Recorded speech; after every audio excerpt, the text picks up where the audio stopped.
duct tape or some kind of tape here? Something here? You got to go out there and get it. All right, all right. He's gonna go. He's.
Check, check, check, check. It's coming through him, too.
Check, check.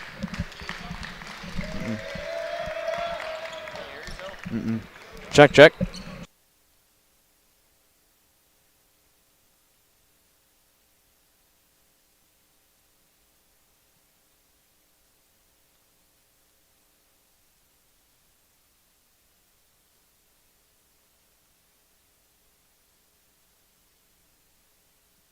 Check, check.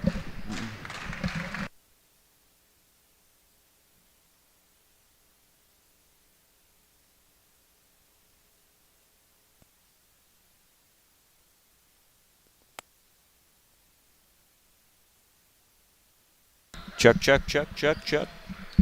All right. Good morning, ladies and gentlemen, and welcome here to the Memphis Sports and Event Center for Championship Sunday, as this tournament will be determined. The winner of this tournament will be determined here later on today, but here for this matchup, we have the Melvin J. Berman Hebrew Academy Cougars taking on the number 5 Torah Academy of Bergen County Storm. Hello, my name is Jake Brewer alongside my broadcast partner, Dylan Maharg. And Dylan, how are you doing on this Sunday morning? I'm doing great there, partner. I think we're in for a great matchup here in Tier 1, 7th and 8th place consolation bracket at play. I think both these teams we've had earlier in the tournament, they're both electric offenses to say the least, so I think we're going for a good one here to start off this early Sunday. Yes, we are. Player to watch out for Melvin J. Berman Hebrew Academy is number 3, Alex August. And, boy, this kid is not afraid of scoring the basketball. Absolutely. There 34 points in the tournament opening game that we witnessed. He really shoot from deep, so it'll be interesting to see how he plays today in this championship Sunday. Absolutely. As we are here underway, the Torah Academy of Bergen County Storm in their navy blue uniforms with white lettering and gold trimming. Meanwhile, the Melvin J. Berman Hebrew Academy Cougars in their white uniform with orange numbers and black lettering. But here we are underway as Alex August throwing the basketball in, gets it out to his teammate number 10, Yakov Lesnoy. There's Lesnoy with the floater, not going to go. Offensive rebound by Lesnoy. Ball's deflected, and the Storm will gain possession. There's a layup there by number 13 of the Storm, Akiva Borgen. That won't go. That's another guy we need to keep an eye out for today. He has had a great tournament. That's Akiva Borgen, number 13 for the Storm. He'll be aggressive going to the rim, trying to score at the paint. Hey, I just heard him there for a second. So that ball is going to go out of bounds. As we are still scoreless with 40 seconds gone by, as there's number 13 of the Storm giving it to his teammate 20, popping it out to 15 with the floater, and that will be the first basket of the basketball game. That will be number 2 of the Storm, Zeki Lowe.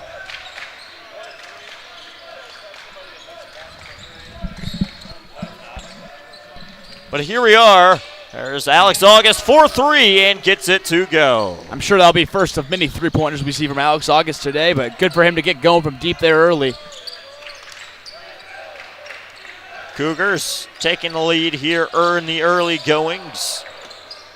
Storm wanted to travel there. Just hit the clock. That ball's going to go out of bounds. That will be an early turnover against the Storm. Check, check. Not running.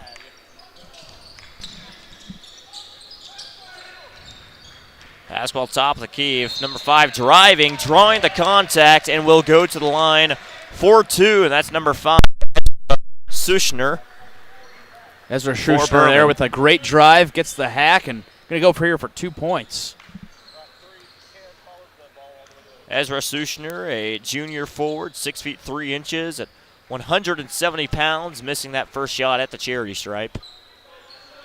Got to see. This is going to be an interesting game here, partner. I feel like the Cougars kind of like to live outside from the three-point line while the Storm more like to attack the rim. So it's kind of two different offensive perspectives attacking each other. So it's going to be interesting to see how this one plays out. As Sushner splits the shots at the charity stripe, and there's a good steal there by number 2 of the Cougars, Reuven Antine. Yeah, Reuven Antine, the freshman 5'10 guard. He had a lot of big steals. That's going to be a timeout on the floor by the Storm. But, again, going back to Antine, he had a lot of steals. He's great defensively. He's in there to be their kind of defensive workhorse, if you say. That's absolutely correct. So we have a timeout on the floor by the Storm, and we'll be right back here on MemphisInvitational.com.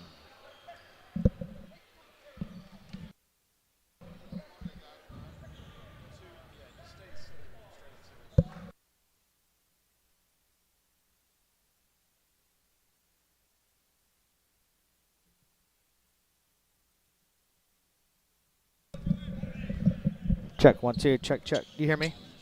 Check, check. You got me? It's low, but I got you, yeah. Just very low.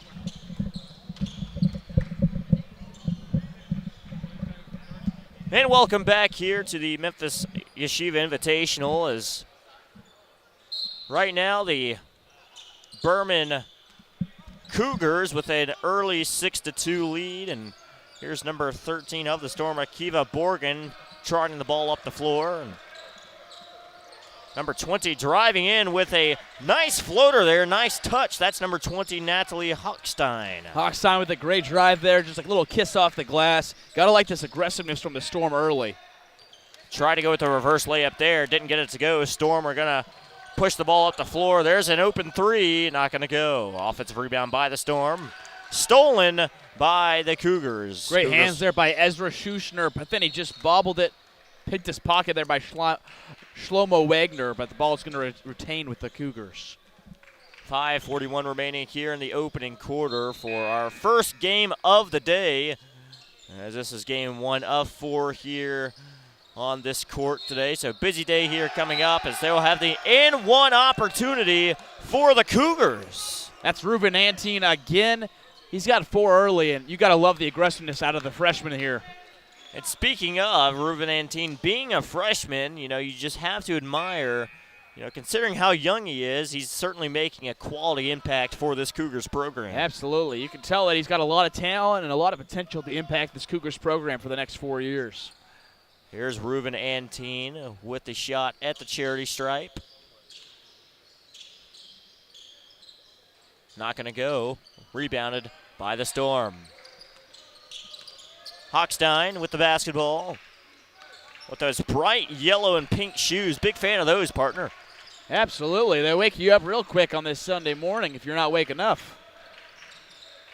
Here are the Storm with the basketball.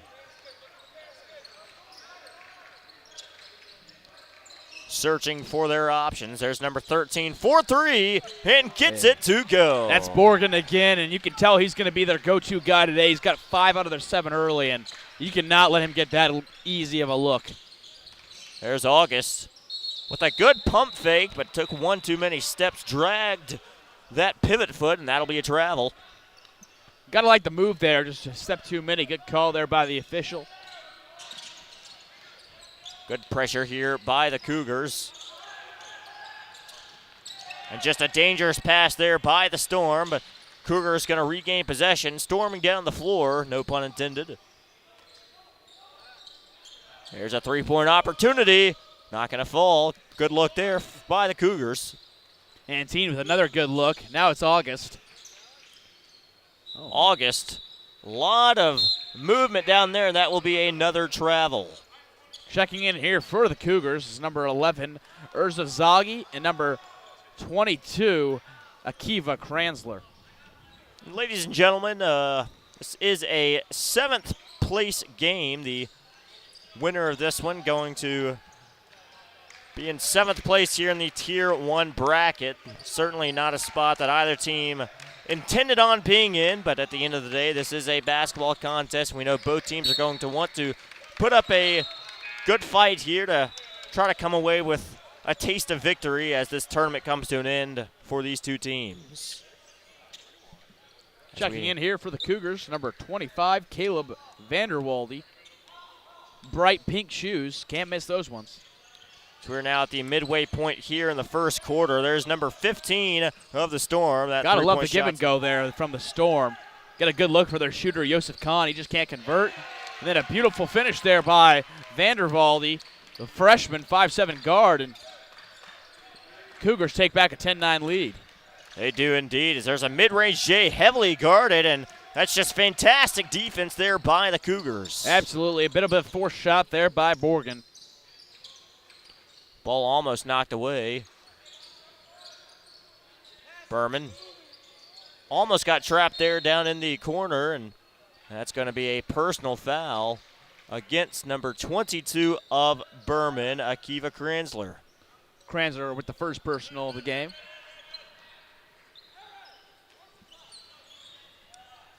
Here's number 13 of the Storm, Akiva Borgen trotting the ball. Akiva, a senior guard, 6 feet 2 inches, 170-pounder, and certainly a big piece to this Storm program. Storm from Teaneck, New Jersey. Here's a three-point shot. Not going to go, and that's going to be a foul there against number 5 of the Cougars, Ezra Schuschner. Yeah, Schuschner just a little bit too aggressive there. Can't let number 20, Natalie Hochstein, land, and Hochstein will be at the line for 3. Just undisciplined basketball there, partner.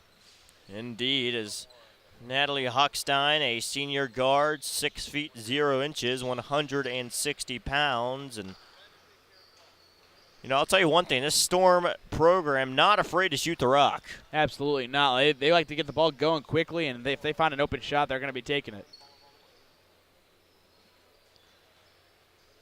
Hits the first one, and checking into the game for the Storm is number 5, Sammy Mole, and for number 15, Yosef Khan. As I said earlier, this Storm team from Teaneck, New Jersey, and Berman from Rockville, Maryland, so a little bit of an East Coast matchup, if you will, here in the Memphis Sports and Event Center, but ball gets Great deflected. steal there by Hochstein, and now the Storm have the ball right back. Here's another three-point opportunity, not going to go. Offensive rebound by the Storm.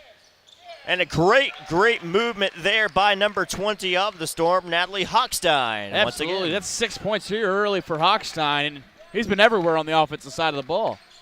He has indeed. As right now the Cougars looking for some sort of momentum, and that ball is going to be deflected, going out of bounds off the knee of number 1 of the Cougars, Eli Rubin, and it will be Torah Academy of Bergen County basketball.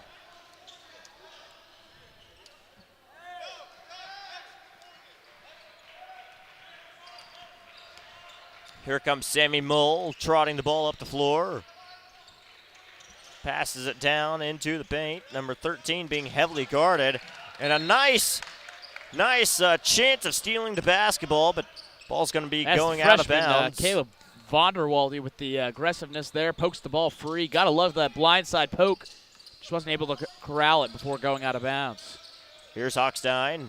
Great pass, but not going to get the reverse layup, being blocked by the bottom of the rim. Yeah, it's not where you want to be shooting the basketball if you're a Storm player.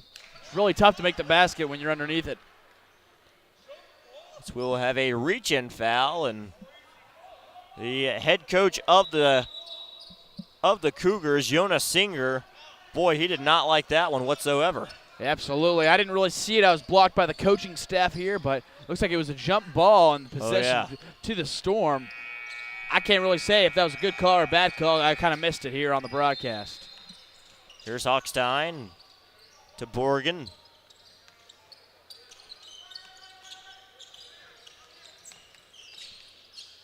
Borgen to Taub.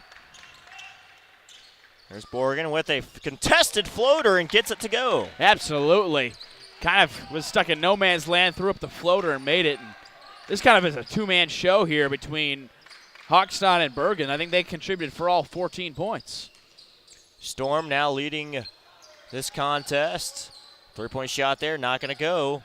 Rebounded by the Storm. Borgen's off again. Good handles behind the back. Here's Winger. To Taub. Taub to Hochstein. Hochstein back out to Winger. Winger throwing it down, just a dangerous pass. Luckily, gets it to his teammate, and now less than a minute remaining here in the first quarter. Three-point shot. That'll be well short. Great rebounding there by number 5, Ezra Schuschner. My corrections, that's number 5, Sammy Mall. Checking into the contest for the Storm, number 21, Sammy Haberman, and player 0, Ezra Crone, checking in. 40.6 remaining. Here's Hochstein. Hochstein. Winger. Winger drives. Blows past the defender, but misses the easy layup. And, boy, you've got to be pulling your hair out after that one if you are the head coach of this Storm team. Absolutely. Nothing worse than a missed layup and then a silly foul there. Luckily, it's only their third team foul, so we'll not be shooting 2 shots. But now the Cougars here have the ball with 20 seconds left here in the quarter. Here's the Cougars. Head coach screaming for them to take the last shot, and the ball's going to go out of bounds. 12.7 remaining, and head coach Jonas Singer screaming at his team, telling them to hold the basketball to take the final possession of the quarter. Dangerous pass, and it's stolen by the Storm, and it's going to be a foul against number 35 of the Cougars, Judah Singer. Absolutely. A little bit of a sloppy foul there by Judah Singer, but just a bad outlet pass there. I mean, he just threw it up into no man's land, and Wagner was able to jump up and tip it and get it under his own possession. So now the Storm here have a chance with a 4-point lead to extend their lead at the end of this quarter. Here's a three-point shot. Not going to go. Less than a second remaining, and that will be the end of the quarter as the Torah Academy of Bergen County Storm leading the Melvin J. Berman Hebrew Academy Cougars by a score of 14-10. You're listening right here on MemphisInvitational.com.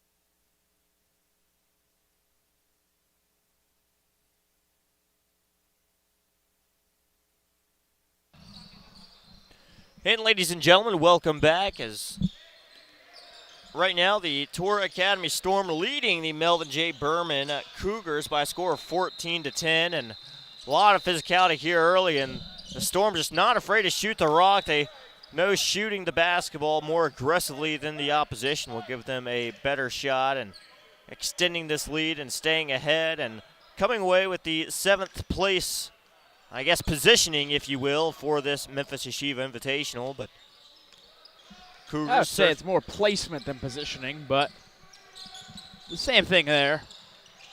Here are the Cougars. A lot of contact, not going to have a foul call. Cougars.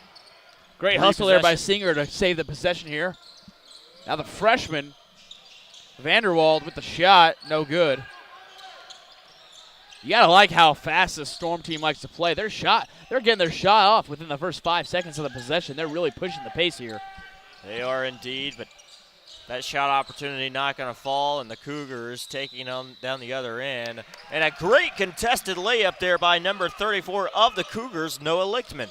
Lichtman with a great take there. Nice kiss off the glass. You got to love that if that's Jonas Singer there, and just love the aggressiveness to the basket. Once again, another three-point shot there by the Storm, and that was not going to fall. And shots aren't quite falling right this moment, but they're still not afraid to shoot the rock. But checking into the contest for the Cougars is number 2, Reuven Antine.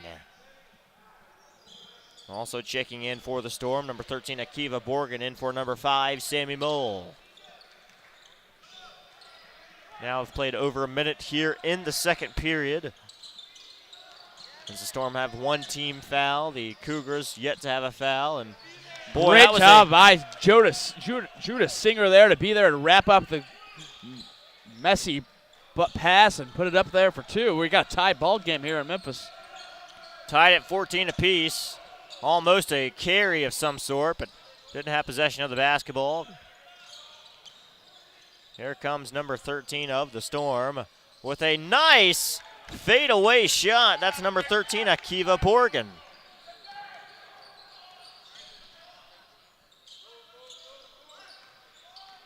Here's Lichtman. Gives it to his teammate, Antine. There's Lesnoy popping it out. Antine draws the contact, and that will be a foul on the floor. The foul's going to be on Akiva Borgen. First personal for Borgen. And we got Antine at the line for 2.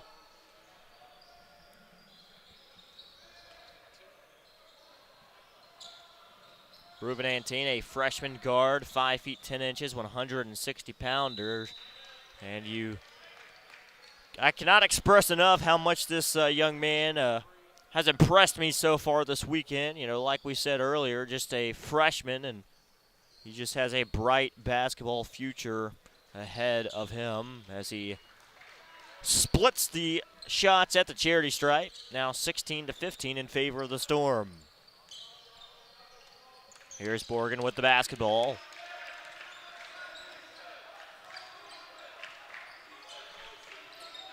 Here's that's not Ari Solomon, that's Sammy Haberman. Ball gets stolen, and that will be a personal foul against Ezra Crone of the Storm. And boy, just sloppy passing there by Tour Academy. That's been quite a few fouls we've seen here where they've either missed a layup or had a sloppy turnover and just foul right off of it. Those have got to be the worst fouls in basketball. We're going to have a full timeout here by Coach Oswald Cross of the Storm. That'll be a full timeout, so we will be right back here for more Memphis Yeshiva Invitational action.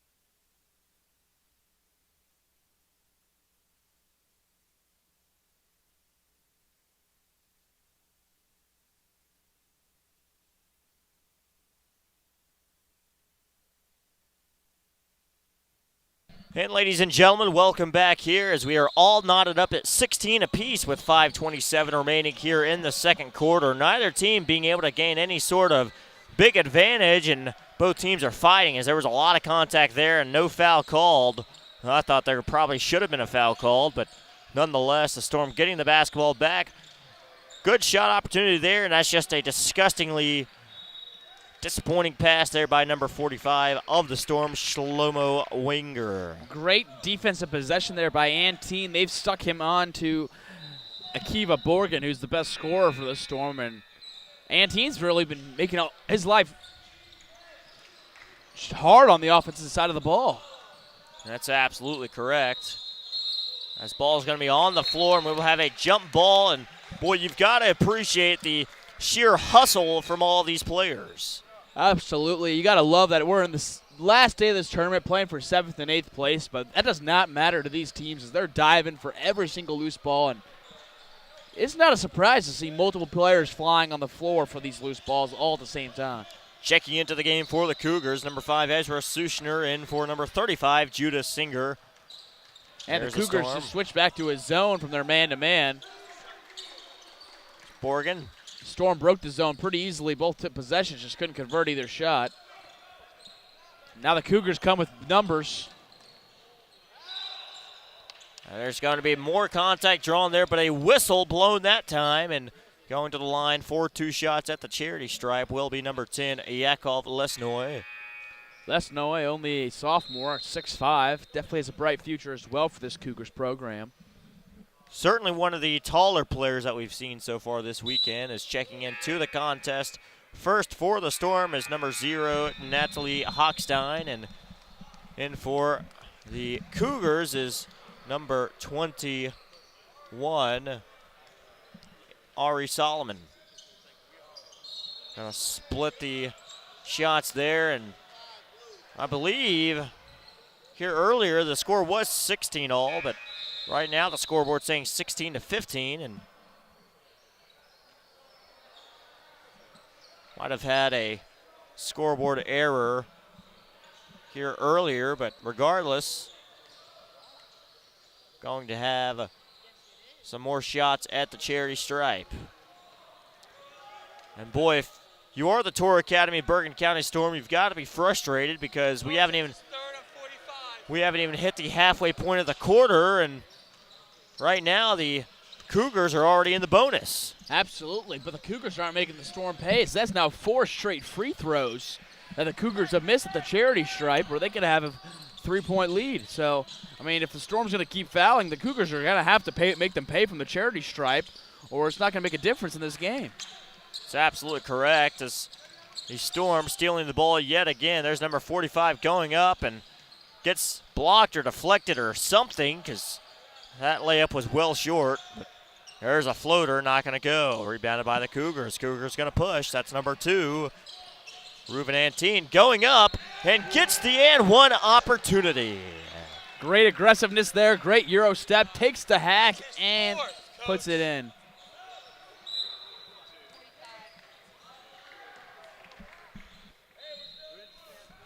That's the 4th personal on Shlomo Wagner for the Storm, and Coach Cross is baffled over there on the sideline. He did not even realize he was in foul trouble. And now he's 1 foul away from fouling out, and we're still in the first half. Partner right there, that could have been a 5th foul, but no whistle was called there. And obviously he's just 1 foul away from not playing basketball anymore today. Ball's going to be stolen by the Cougars. Here's Antine with a easy layup on the other end. Great pass by Antine, and that's number 23, Noble. Oh, correction. Not sure who number 23 is. We don't have the updated sheet here. Oh, that's correction. Number 21, Ari Solomon with that last bucket. There's number 45, throwing it right out of bounds, and he's going to be substituted out of the game for number 2, Zachy Lowe. And boy, having 4 fouls and then just throwing the ball out like that, you know, you've got to be frustrated as a young man. Absolutely. Wagner's just got taken to the bench, and he's probably going to be there for a little bit longer with the 4 personal fouls. And it looks like we lost the clock here. Something has been unplugged, so right now referees still have not caught it. We've been having some technical issues all day long, but basketball will still be played, and there will be an easy layup, and now the Cougars leading by 5. Absolutely. Great defense and good job by Ezra Schuschner to get out on the fast break with the easy layup. Here the Storm searching for some sort of offensive firework, and boy, they've certainly struggled offensively here as of late, but there's number 15. Yeah, partner, I've noticed that's a huge three there by number 15, Khan, but overall, that 2-3 zone that the Cougars have sat back into for most of this quarter has been giving the Storm fits. It has indeed, as the Storm finally stopping the bleeding with that three-point shot, and you know, as much as they've struggled, they've still just hanging around, only trailing by 2 points. And you know, if you're the Cougars, yeah, defensively you're playing fantastic, but offensively you're not keeping the foot on the gas, so to speak. You're not extending this lead. Absolutely, and after the last break, Eli Rubin, the 6'3 center, junior, subs in for the Cougars. Great shot there by Borgen. There's a overhead pass that'll go right out of bounds, and just another turnover there by the Cougars as number 3 checking into the contest. Number 3, Alex August, in for number 2, Reuven Antine. I would really like their offensively to get Alex August more involved. He had the 3 early on to make it 3-2, but I don't think he's scored since, so I really do think the Cougars need to get their best scorer involved here late in this first half. That is correct. Zaki Lowe getting the offensive rebound, going up with the contested layup, drawing the contact, and going to the line for 2 shots at the charity stripe. That foul's on Ezra Schuschner. Zaki Lowe, a junior power forward, 6 feet 2 inches, 180 pounds, missing that first shot. Checking into the game here. Well, I thought he'd be checking into the game, but number 5 of the Storm, Sammy Mole, sitting here at the scorer's table. And can't get that one. Can't get either free throw to fall. A lot of missed free throws for both teams so far here, partner. I don't know if they're still waking up from the late night games last night, but a lot of points left here at the charity stripe. Well, if they're not waking up, I know I'm still waking up here a little bit, but here's number 21 of the Cougars. Off to number 11 at Irazagi. Here's Schuschner. Back to August. August, a deep contested 3. My goodness, what a shot. Absolutely, and that's exactly what the Cougars need offensively.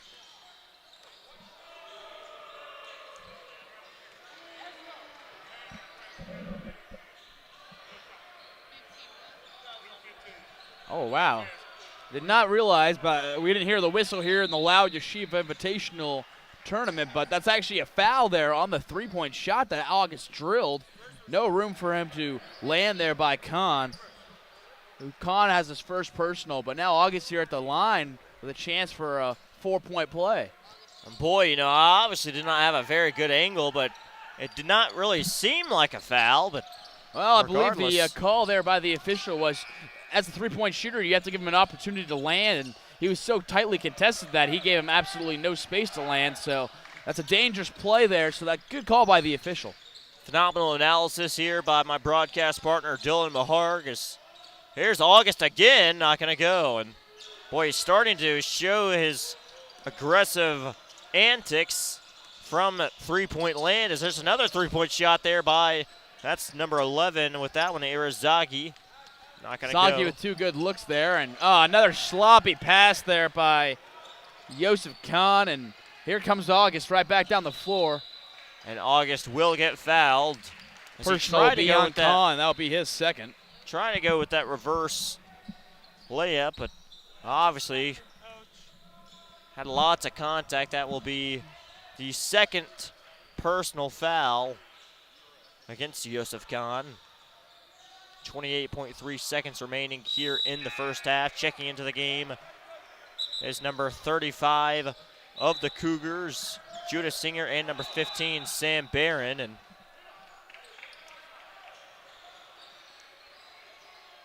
these players not seeming to be able to know how to properly substitute into the contest, and these referees showing their frustrations, but I can't say I blame them. Free throw there, good by August as he stretches the lead out here for the Cougars to a 5-point lead with a little under 30 seconds now, 20 seconds left here in the half. Coach Oswald Cross of the Storm calling for this being their last possession. They just got to be able to effectively pass the basketball without being stolen, and that shot will be off the mark. Tough shot there by Borgen, rebound by August, and I would not be surprised if he pulls a three here. Here's Alice August for three. Not going to go. Clock still alive, and that will do it here in the first half as the Melvin J. Bergen Hebrew Academy Cougars lead the Torah Academy of Bergen County Storm by a score of 26-21. We'll be right back here in just a few moments.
And ladies and gentlemen, welcome back to second half action here in the Memphis Yeshiva Invitational Tournament as the Melvin J. Berman Hebrew Academy Cougars leading the Tour Academy of Bergen County Storm by a score of 26-21. And alongside my broadcast partner, Dylan Mahargan. Dylan, what did you see there in that first half of action? Oh, I just saw a lot of aggressiveness, and you can just tell both these teams are eager to score and score quickly, and that kind of lead to some sloppy turnovers. And really, at the end of the first half, the Cougars just took care of the ball and got better shots, and that kind of just extended their lead to 5 points here, as now it's taken, and that's going to be foul put back up by Ezra Schuschner, and he'll be at the line for 2. Just like that, though, they get a steal on the defensive end, push the ball, get either a foul or a good look, and that's kind of what extended this lead to 5 points here at the end of the first half. It has indeed, and as well as they've played and as much as they've gotten to the free throw line, they seem to be struggling from the charity stripe, but luckily number 5 of the Cougars, Ezra Schuschner, capitalizing on that first stroke. Absolutely, and I think that's probably something they talked about at halftime with Coach Jonas Singer is they got to start converting from the charity stripe. I mean, they've left probably 8 to 10 points there at the free throw line. They have indeed, as we'll have a whistle that will go against Berman. That will be on number 10 of the Cougars, Yakov Lesnoy. Lesnoy, the 6'5 sophomore with a couple good rebounds there, just wasn't able to get in the hoop and then committed the harm. Storm searching for some sort of momentum boost here in the early goings of the second half. There's Hochstein. Borgen with the basketball. Yosef Khan.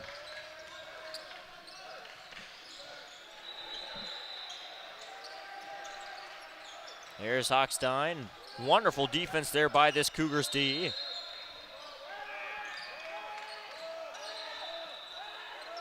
Storm certainly taking their time here with this possession.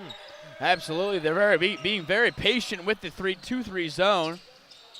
Shot there by Hochstein. Hochstein missing the 3, getting his own rebound and going up for that mid-range J, which will be also off the mark. And there's number 34 of the Cougars missing that layup. They get the offensive rebound and can't get anything to fall. Yeah, Schuschner there got the good rebound. He just tried to throw it right back up. That's one of those times where you just want to control the rebound. And if you do have to kick it back out to your guards, do that. Don't just force a bad shot. Ball's going out of bounds, and it will stay here with TABC.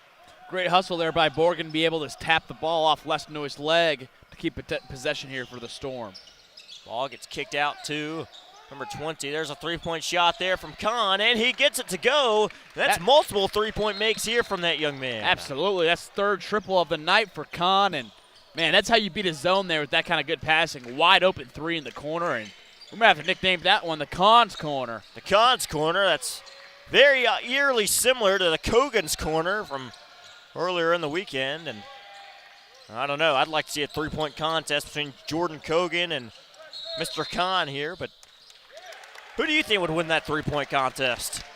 I don't know, man. Kogan, when he's feeling it, that lefty stroke, man, he does not miss much. I mean, he's probably been the best shooter we've seen all tournament. That's certainly true, as we have a timeout here on the floor called by Berman, and we'll be right back as Storm trailing by just 3.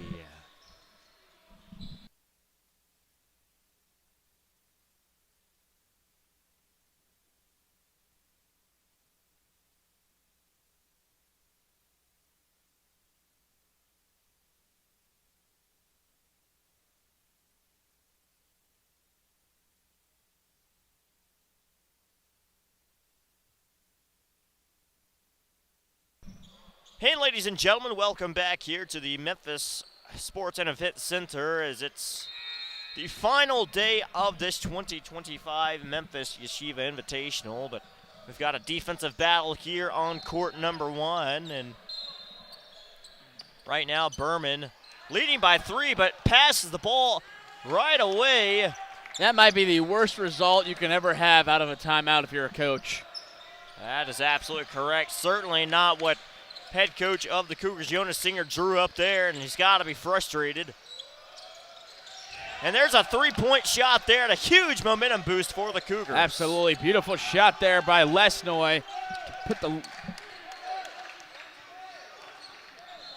Here Give the the Storm. lead back to the Cougars by 4. Storm thought about a 3. Being heavily guarded. Oh boy, there's a shot there, not going to fall. Great look there by Kahn. Hey, Kahn's not the player you want to be leaving open in the corner. He's made you pay 3 times already. Wow, what a layup there by Alex August. That is a beautiful finish. Alex August continuing to show his athleticism. That might be one of the best layups we've seen all tournament. Kiva Borgen with the rebound. Takes it out. He's going to be fouled. Reach-in foul there against Berman, and checking into the game for the Cougars is number 21 and 22, Ari Solomon and Akiva Kranzler. And you know who checked in here for the Storm here, partner? It looks like it was number, I'm not sure. I believe it was number 1 over there on the far side corner. I know coming out of the game was number 45 of the Storm, Shlomo Winger. And boy, he was absolutely frustrated. And I believe that's Yehuda Taub with the 3-pointer there and brings the Storm back within 3. Shot's not going to go there. Rebounded by the Storm. They're going to push the ball up the floor. Taub's feeling it. After the last 3, pulls another one. And Taub, wow, he's just tied this game up 32-all. All knotted up here at 32 with 4 minutes and 8 seconds remaining here in the third period. And this game just got interesting. Absolutely.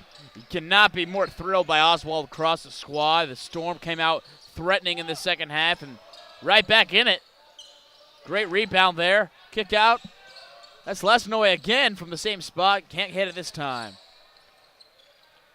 Good 3-point looks there, but the Storm throwing the ball back up the floor and a reverse layup that won't be good, but gets his own offensive rebound. Gotta love the Dangerous hustle pass by Borgen, but then he just throws it right back away. And we have an and 1 there by Ruben Antine. Just an exceptional showing of athleticism by that young man. Oswald Cross, not a fan of that one at all. That's going to be the 5th personal foul for Shlomo Wagner, and with 3.5 minutes left in this game, he's fouled out. He's disqualified from this game. And boy, that's certainly got to be the earliest that I've seen a player foul out of a basketball game, as we're only midway through the third, and he's already disqualified from the contest. And converting the 3-point play, Ruben Antine, and that's now a 3-point lead for the Cougars. Here the Storm, 3-point shot, not going to go. Boy, that would have been huge if he hit that one. Great hustle there by 22. That's Akiva Kranzler. He'll bring it up here for the Cougars. They'll slow it down. And that ball's going to be deflected off the Storm, and it will stay with the Cougars. A little bit of confusion here. The officials weren't immediately sure of who the ball might have been deflected off of, and regardless, it'll stay Cougars basketball. And I will say on that last possession, on the possession that Wagner fouled out, if I'm him, I'm not even trying to take a charge there. I would just got out of the way, go straight up, and don't throw your body at him. As soon as you throw your body at him, there's a lot of good chances it's going to be a block. That's certainly correct. Is you got to be more mindful of the fact that you have 4 fouls, and you know, my goodness, not sure what that was, but yeah, that's number 14, Jack Norglick. Throws it right to the second row. It gets stuck in the bleachers, and you just cannot be happy if you're Oswald Cross with a 3-on-1 transition break, and you throw it right to the second row of the crowd here at the Memphis Yeshiva Invitational. Certainly not how you execute those 3-on-1 opportunities, but regardless, the Cougars leading by just 3 points. There's an easy layup there by number 34, Noah Lichtman. Absolutely. You got to love the pump fake and drive there. Obviously, the Cougars offense, they had some speed bumps here in the third quarter, but now they're getting going again. They got a 5-point lead. 3-point shot there, and gets it to go. That's number 20 of the Storm, Natalie Hochstein. Oh, looks like it was actually a 2-pointer as the official just signaled as Hochstein's foot was on the line. So we still have a 3-point ball game. That's a 2-pointer indeed, but Lesnoy with a great rebound, kicks back out. Antine, no good. Another good rebound, put back. Boy, a lot of 3-point shots here in the third quarter. A lot of three-point shots and a lot of offensive rebounds, giving the Cougars plenty of chances offensively. That is absolutely correct as Hochstein conducting his offense. There's Kahn. Not going to go. Great rebound. Way to high point it there by Lesto and get the ball as high as you can in the air. Here's Berman.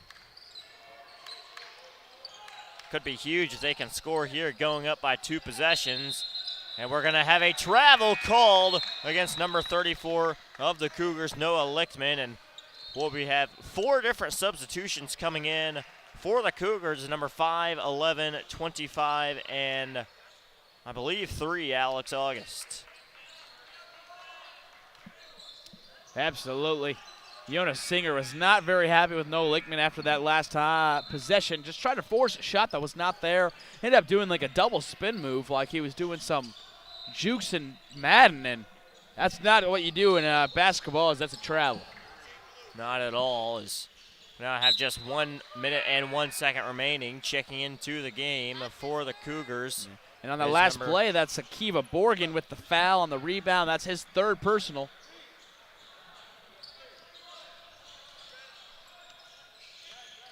Here are the Cougars, less than a minute remaining here.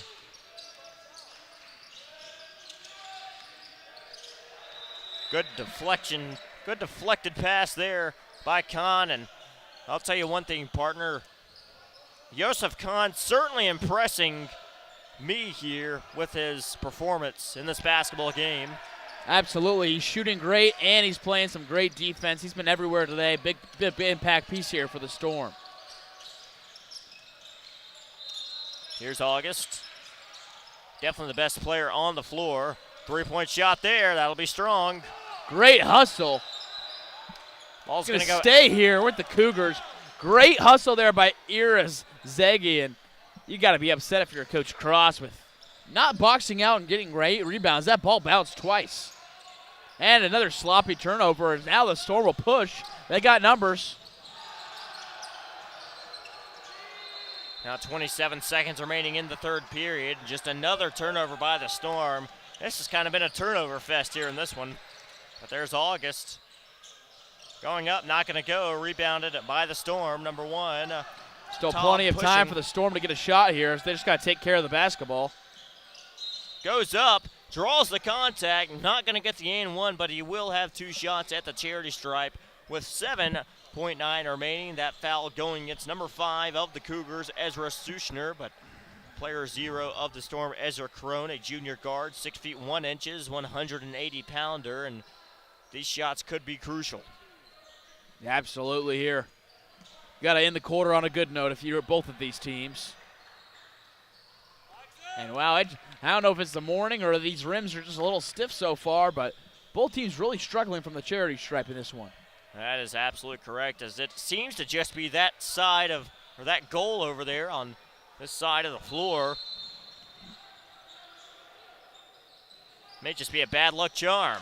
Gets the offensive rebound and goes up, and you've got to do a better job if you're the Cougars of boxing out and putting up a better fight there. As shot's going to go up, and that will be the end of the first quarter, or the third quarter, I should say, as the Torah Academy Bergen County Storm currently trailing by just 1 point to the Melvin J. Berman Hebrew Academy Cougars by a score of 37-36. We'll be right back here at the Memphis Sports and Event Center.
ladies and gentlemen, welcome back to the Memphis Sports and Events Center as we now are in fourth quarter action, and boy, this one's still tight.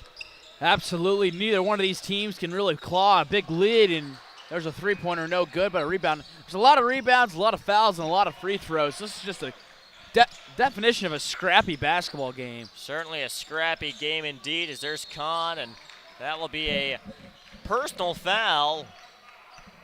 That will be against number 35 of the Cougars, Judah Singer. Checking into the game for the Cougars is number 10, Yakov Lesnoy, in for Singer.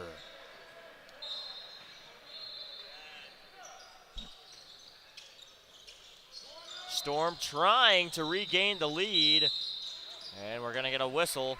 That'll be on the floor once again, and certainly not the way you want to start this quarter for the Cougars. 2 early fouls. Absolutely, and with this fourth quarter close game, you know, every foul is going to matter.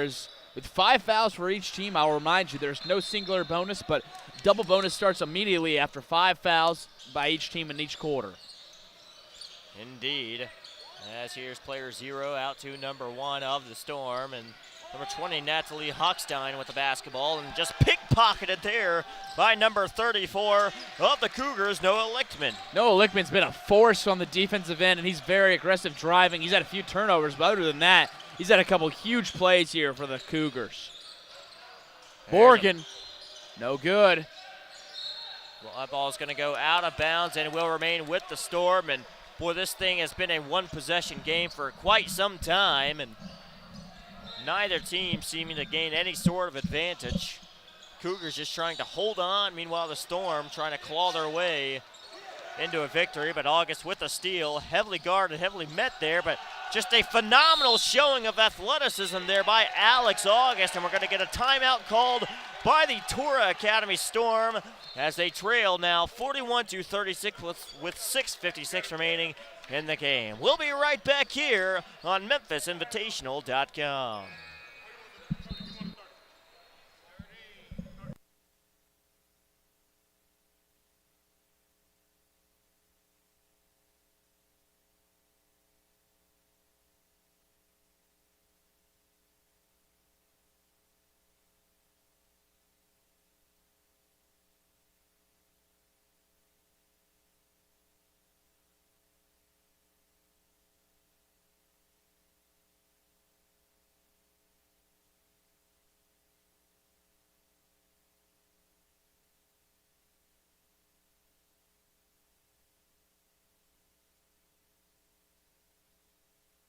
And ladies and gentlemen, welcome back here to the Memphis Sports and Events Center as the Melvin J. Berman Cougars now taking a 5-point lead over the Storm. And if you are Oswald Cross, what are you telling your guys after trailing by just 5 points? Well, My goodness, first off, a that's great what you chance. need right there by number 20, Hochstein, with the and one.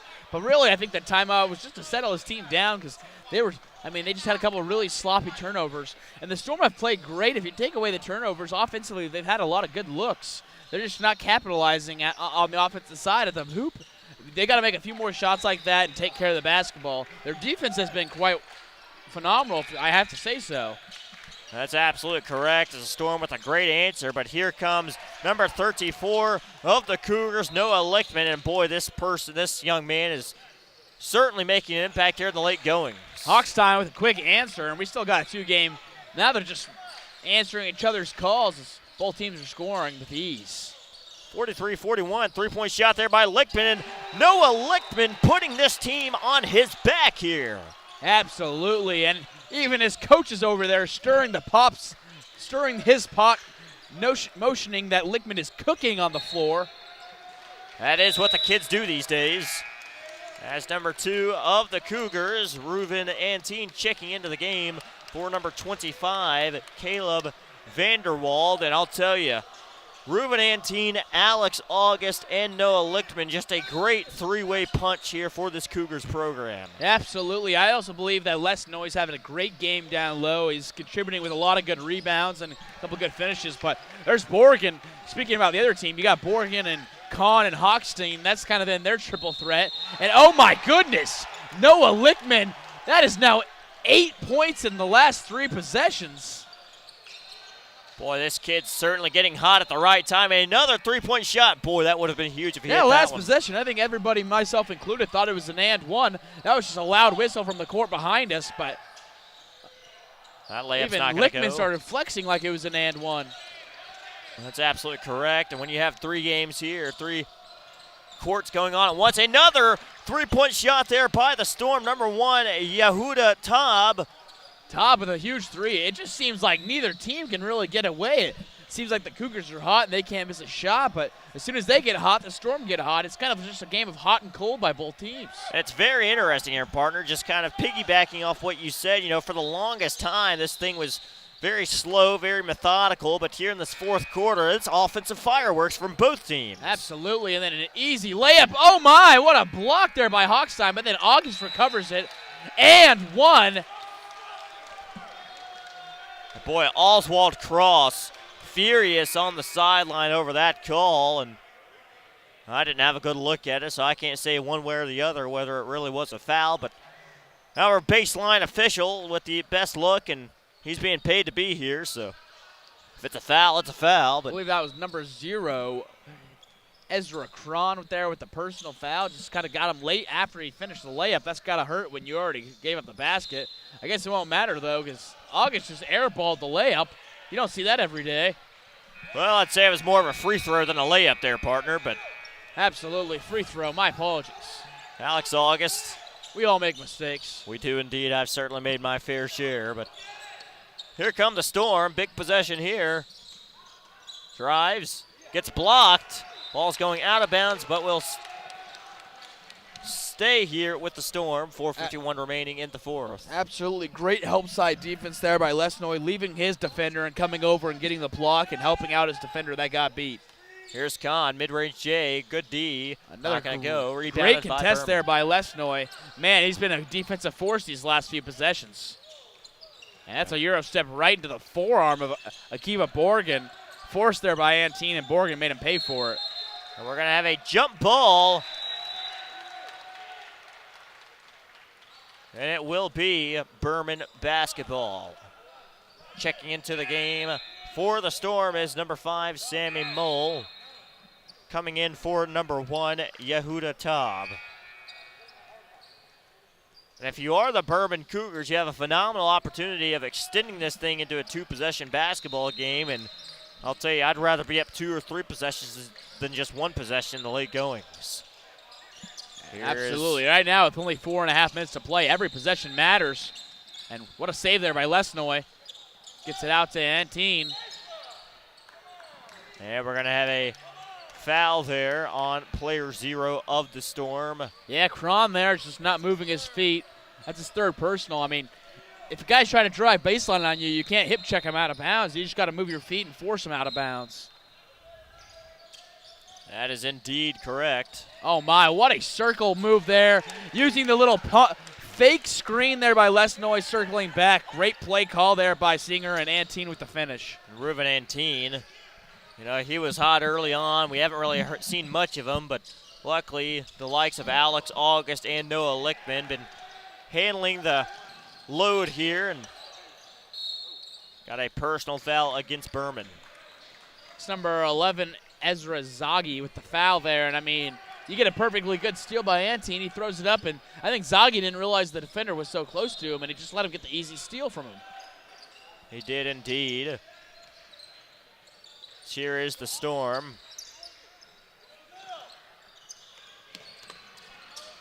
There's a good bounce pass down there, but a absolutely rejection there. And wow, Ezra Zaghi was thrilled after that block, and as he should be. Great play there to recover and get the block after the Storm beat the press. 3:41 remaining here in the fourth, but Kahn and company here. There's number 20 driving in with the floater, not going to go. And it looks like we've lost the scoreboard once again. And that will be a timeout on the floor with 3:39 remaining. Timeout called by the Cougars. We'll be right back here on MemphisInvitational.com.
And ladies and gentlemen, welcome back as we have 3:38 remaining. The Berman Cougars leading by just 5 points, and they're just trying to hold on here for the 7th place matchup. Absolutely. Tough take there. If I'm Noah Lickman there, I'm not trying to force a shot there. You don't have a shot clock. You can kill some clock. That is absolutely correct. So there's number 5 for 3, and we're going to have a foul call, and number 5 of the Storm, Sammy Mull, going to the line for 3 huge shots at the charity stripe. Absolutely, and that's definitely not something you want to do. Do not foul three-point shooters. Now, they can get back in within 2 points if they can convert these at the charity stripe. Sammy Mull, a senior point guard, 5 feet 10 inches, 180 pounds, and boy, if he can hit all 3 of these shots, that'll put the Storm in a wonderful position to continue on with this comeback.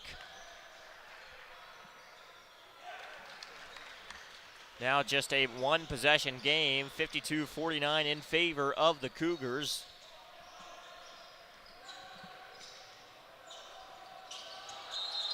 And goes 3 for 3 at the charity stripe, and that's exactly what you want if you're head coach Oswald Cross. Absolutely. Now we're back in within 2 points with 3 minutes to go. There's August, a lot of space, and drills a three-point shot. That's exactly what you want if you're the Cougars, and exactly what you don't want if you're the Storm. You leave the best player on the floor open for a 3, and he's going to make you pay just about every time. 55-50 in favor of the Cougars. Here's Kahn with the basketball.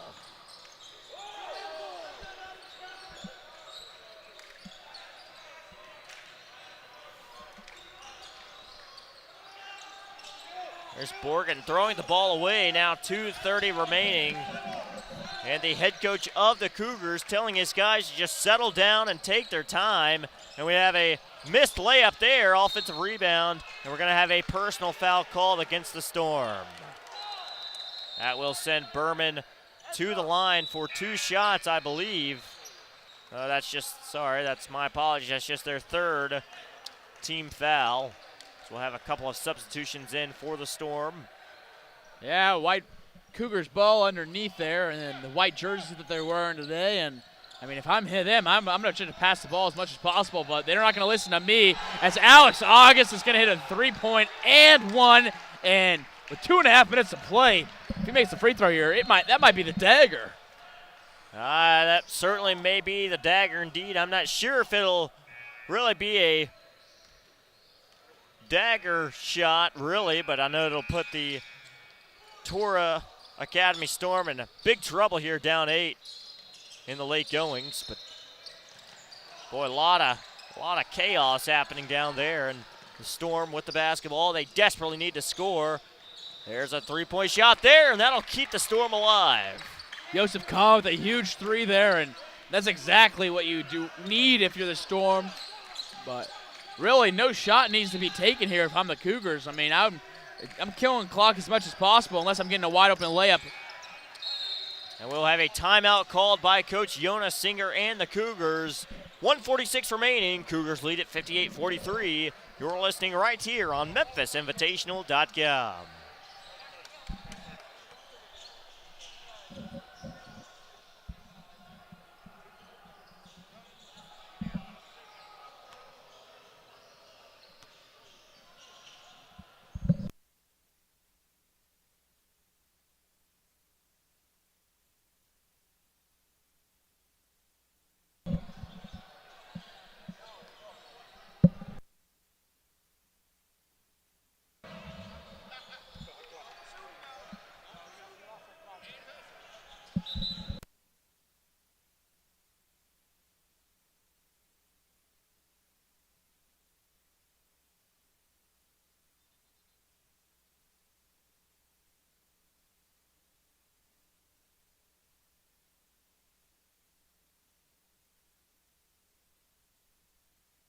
Hey, ladies and gentlemen, welcome back as it's a 1:46 remaining.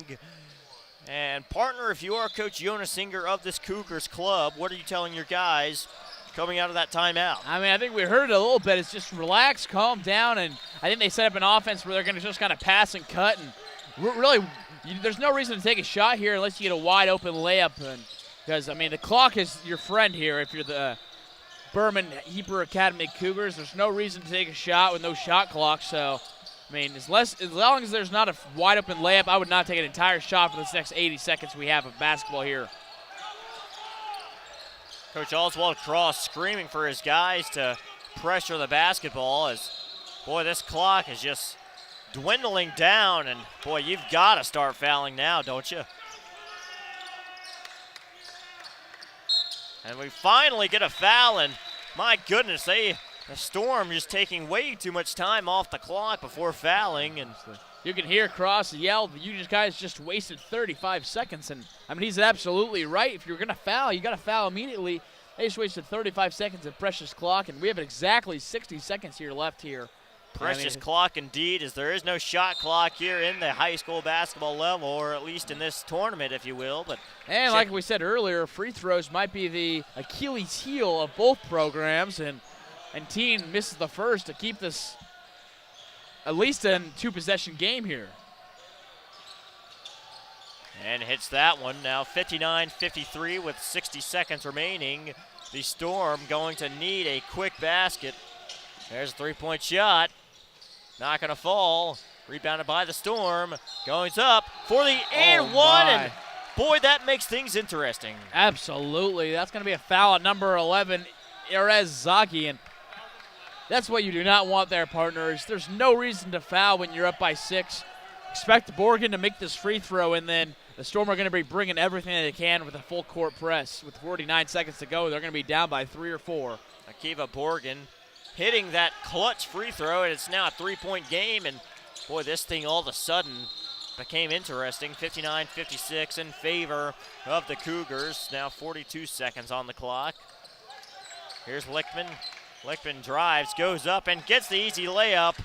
And, boy, that hurts if you're the Storm. Absolutely. I think that the Storm were like almost trying not to foul and ended up just giving Lichtman a wide-open layup. And, wow, that's not what you want there. There's another three-point shot. Not going to go. Offensive rebound by Kahn. And we're going to have a personal foul, and that'll send the Storm to the free throw line. Foul was on Alex August, and with the double bonus rule intact here, I mean, you do not want to foul when you're up by 5. The clock is now stopped at 19 seconds, and there's a chance for the Storm to get back in within one possession. That is absolutely correct. So a question I have to ask you, here, if you are Kahn, you obviously want to hit this first free throw, but would you risk missing this next one on purpose to try to get the offensive rebound and do something with it? Or do I you would hit not, the second because free throw? personally I would not. Oh, my. Sorry, there's a little bit of technical difficulties there with the scoreboard, but personally I would not foul while you're up. I would not purposely miss the second free throw while up 4, because if you miss the free throw, you're still down by 2 possessions. So make the free throw, try to get a steal. If you can't get a steal, foul, and then worst case scenario, you're down by 3. Phenomenal analysis there by my broadcast partner, Dylan Maharg, as this thing has been interesting for the entire way through. And, well, this thing's certainly been close. No team really being able to gain any sort of huge advantage, as right now we 61-57 in favor of the Cougars. And right now the Storm about to go to the line for one more shot at the charity stripe. Kiva Borgen, a senior guard, 6 feet 2 inches, 170 pounds. I'm sorry, this is number 15 of the Storm, Yusuf Khan, going to the line.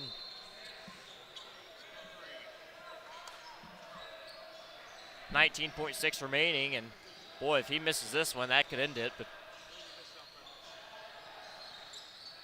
And misses the shot, gets the offensive rebound. That's a huge opportunity. Now 15 seconds, goes up for the layup, gets blocked by the bottom of the backboard, but they regain possession. They're going to have to shoot, and misses the 3, and I believe that'll do it to you for this one. Absolutely. Honestly, it was not best case scenario, but getting the free throw there by Borgen was huge to try to cut it down to a 1-possession lead, and they just couldn't find a good shot there. And obviously not the shot you want with a deep fadeaway 3 there by number 1, Tav. And now all but just do it here in Memphis. It will indeed, barring any sort of miraculous scenarios. Alex August hitting that first shot to extend the lead to 5, and checking into the game for the Cougars as number 11, Ira Zaghi, and for number 5, Ezra Sushner. in August. At the line for his second opportunity, I should say, and misses that one. Now down to 5 seconds remaining. They're just going to have to shoot anything up there. Kahn with the shot. That'll be way strong, and that'll do it here for this 7th place Tier 1 matchup as the Melvin J. Berman Hebrew Academy Cougars defeat the Torah Academy of Bergen County Storm by a score of 62-57. That'll do it here for this one. Join us for game number 2 here for this court here very, very shortly. But until then, I'm Jake Brewer alongside my broadcast partner Dylan Maharg saying so long, and we'll see you very, very soon.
An 8th place matchup in Tier 3 as there's 8 teams, so the winner of this will end up in the position of 7th place in Tier 3 to wrap up the weekend. As we're underway here, the Knights gaining possession of the basketball as there's number 21, Lucy Schweitger. There's a layup there. That'll be off the mark. Tipped around, repossessed by the Tigers. Expect Ronan Ousley to start off strong. He's a very aggressive guard, big physical specimen. Him and Nissan Lifshitz really do score a lot of their points. And we'll have a foul there on number 30 of the Knights, Jakub Radner, senior guard, 6 feet 0 inches, 150 pounds. I will say something you don't see every day is I don't think you see white numbers on white jerseys very often in the uniform space these days. That's certainly correct. I'm very glad that we're this close to where we're able to see the numbers. If we were any further, I don't think we could be able to see the numbers. Absolutely. They just have that little red and blue outline around them. But other than that, they kind of just blend in with the jersey. Here are the Tigers with a dangerous pass there, and that'll be stolen. And an easy layup there by number 11 of the Knights, Akiva Ravin.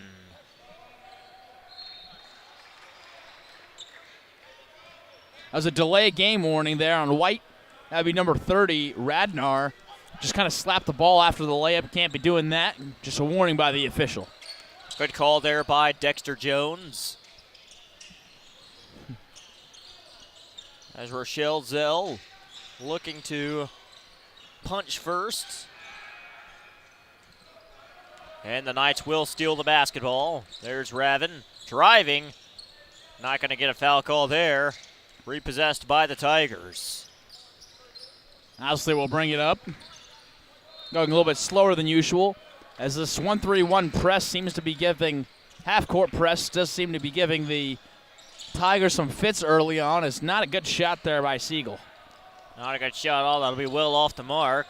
Knights taking it the other way, driving. Going to draw the foul, but it will be on the floor. That foul is going to go against number 2 of the Tigers, Ronan Ousley. Well, Coach Ezra Baldinger of the Knights just called out box, so I'm curious to see if this is a screen-to-screener action or I think it's just a box screen crossed. Good shot. Tries to use the glass, a little too heavy there. And we're going to get a foul called there against number 1, Spencer Seigel of the Tigers, and this will send the Knights to the charity stripe for 2. Absolutely. Just a little bit too easy of a rebound there. Rochelle Zell, they're going to win this game. They need to rebound on the not give up any offensive boards. Indeed, as number 21 of the Knights, Lucy Schweitzer, not sure if I'm saying that correctly, but a senior forward, 5 feet 10 inches, 150 pounds. Checking into the contest for the Tigers is number 10, Jacob Weinberg, in for number 2, Ronan Ousley. I believe that might have been Ousley's second personal already, which is not good as their star player is going to be struggling with foul trouble the rest of the way. That's indeed correct, as Lucy here missing both shots at the charity stripe, still 2-0, and that'll be a travel called against Spencer Seigel.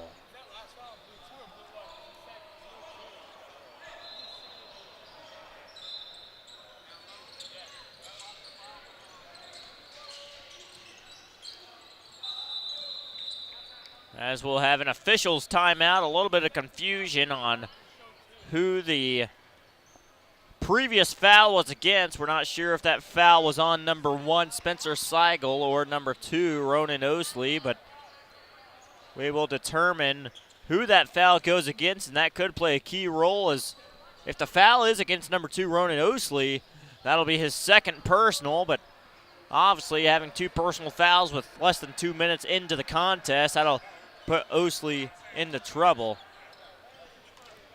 But justice has been served. The verdict is out, and that foul was going against number 1, Spencer Seigel. So, well, that's got to be a little bit of a relief there for Zach Rosen, as now Ronan Ousley only has 1 personal. Would have been quite dangerous for him to have 2 personal fouls. Yes, it would indeed.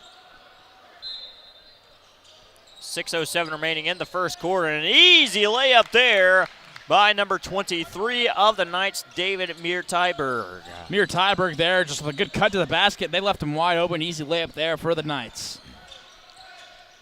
There's Lifchitz with an easy reverse layup there. Absolutely. I think Lifchitz can do a lot of damage if they get him find at that high post there, you know.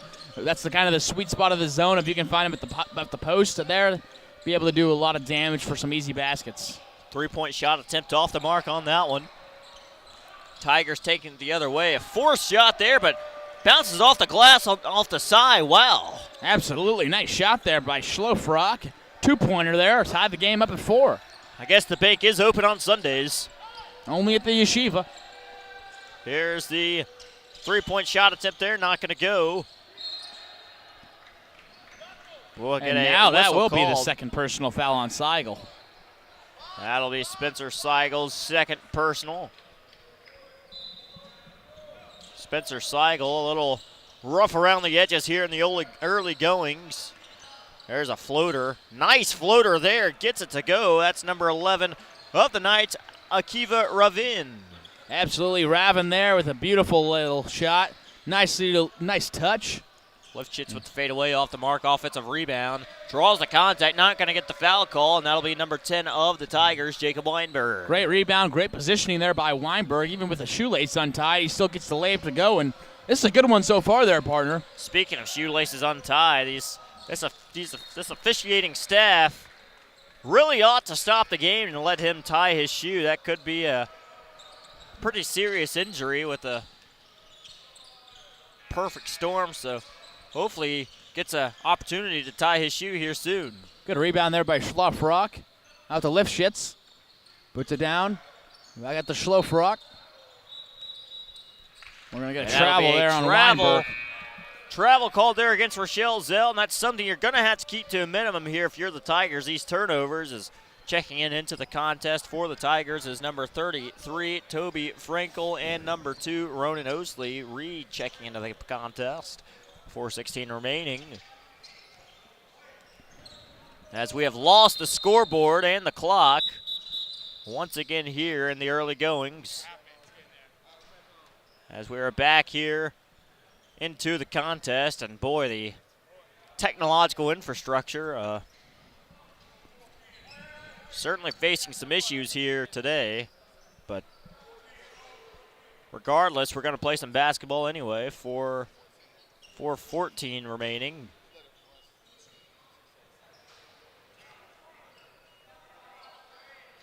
Now 4:14 remaining. Excuse me, 4 minutes and 10 seconds remaining. Sorry for that miscommunication. And here we are back to playing basketball. Great D there by Owsley. Forced out of the point guard's hands. Here are the Knights. 4-3. Wow, that's an interesting shot for him. That's not going to go. That shot form almost looked like your shot form there, Chick. It gives me a lot of vibes of Sean Marion. Do you remember Sean Marion? Absolutely. He was an absolute menace back in the day on NBA 2K16. Sean Marion. My fondest memory of Sean Marion was him on that 2013-2014 Dallas Mavericks rosters. Boy, he had a very interesting shot. Certainly a lot of interesting shot forms throughout the history of the NBA. The likes of Michael Kidd-Gilchrist, Matt Barnes, Sean Marion. I'm sure there's many, many others that I've yet to name. Even Lonzo Ball when he first entered the league. Lonzo Ball, that's another one.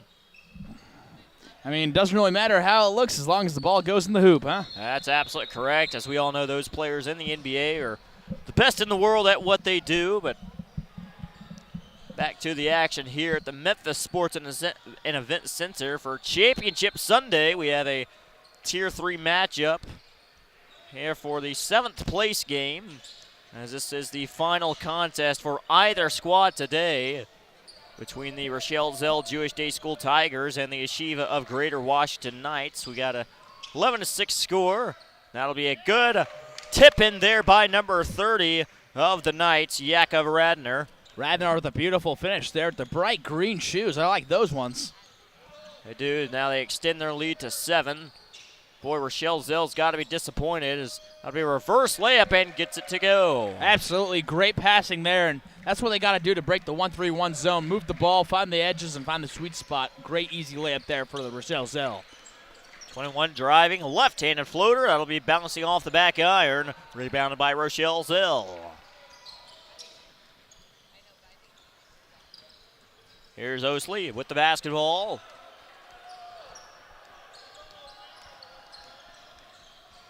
Osley, good bounce pass. Number 10 bobbled it. And that'll go out of bounds and another turnover on the Tigers. Now subbing in here, number 15, Eisenstadt. Eisenstadt checking in for the Knights. 6 foot forward, senior. 2:17 remaining here in the opening period. As the Knights lead it by 5. That'll be a reverse layup. Boy, this kid is talented. Yeah, Radner, the 6 foot senior guard for the Knights. He's been fantastic so far. A couple good attacks, a couple good layups, and they're just taking advantage. I'm not sure what happened there with Owsley's pass. I think it was going to be a backdoor. He tried to float it in there, and he ended up just kind of lobbing a pass out of bounds. And not really exactly sure what just occurred, but regardless, the Knights are going to have the basketball, looking to extend this lead early on in the contest. Here are the Knights.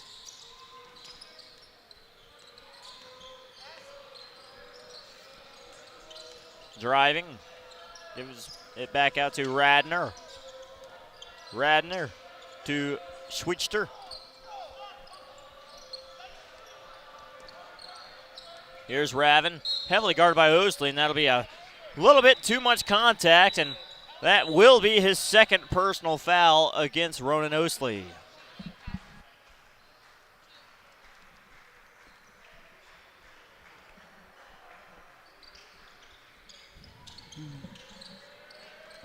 Now the Knights back with possession.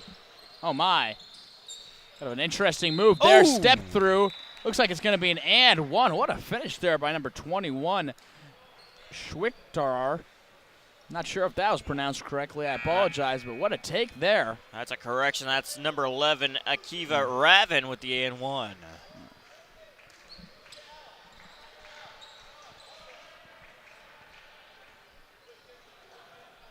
Raven with a little step through there and the hoop and the harm. Gotta love that take if you're Coach Baldinger there. His team's very aggressive early on here in the first quarter. Not only can you be impressed with that take and that showing of athleticism, but you also have to appreciate the senior leadership here from this starting point guard for the Knights. Certainly going to lead his team throughout the rest of this high school basketball season, as I believe, correct me if I'm wrong, this is the first weekend of many of these teams' seasons, and so certainly a lot of basketball left to be played for this Knights program throughout the 2025-2026 season, and I know it'll be a successful year for Akiva Raven. Three-point shot there, not going to go. Rebounded by the Tigers. Gotta love the effort when players are diving for loose balls, getting into passing lanes, flying, falling on the floor. You gotta love the aggressiveness and the hustle here, both teams. That's absolutely correct, as we now have just 35 seconds remaining here in the first quarter. That's an easy steal there, and number 11 going up 4-2 to swell their lead to 12. Kiva Raven with some very impactful minutes here in the first quarter, making his mark on this game. Three-point shot there. That'll be well off the mark. And boy, that's a not very good shot selection there for that floater. And boy, this Tigers team just struggling. Raven gets it. He's double teamed. Only has 5 seconds left. He's got to go. Passes it up. Last second jumper, air ball. Puts it back up. Great pass on that air ball, and that's Radnar with the buzzer beater finish to put his team up 22-8 here at the end of the first quarter. And that'll do it here for the first quarter, as the Rochelle Zelt Jewish Day School Tigers trailing to the Yeshiva of Greater Washington Knights by a score of 22-8. We'll be right back here on MemphisInvitational.com.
And ladies and gentlemen, welcome back here to Championship Sunday here at the Memphis Sports Event Center for the 2025 Memphis Yeshiva Invitational, as we have the Rochelle Zell Tigers trailing the Yeshiva of Greater Washington Knights by a score of 22-8. And partner, what do you see there in that first period?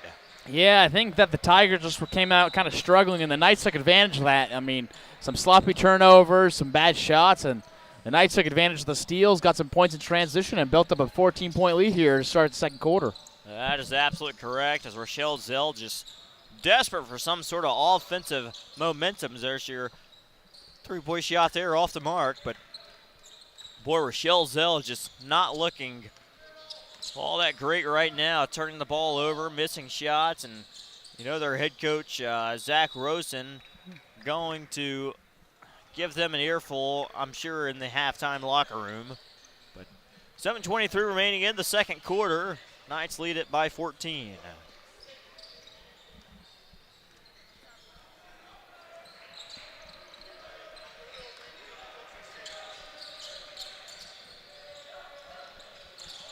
Here's Jacobson with the basketball.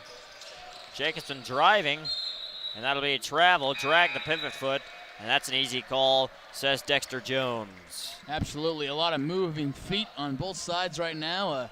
They just got to come to a jump stop and not move the shuffle of that feet. There's been a lot of easy travel calls for both of these officials. Both Richard and Jackson have done great jobs on the court today.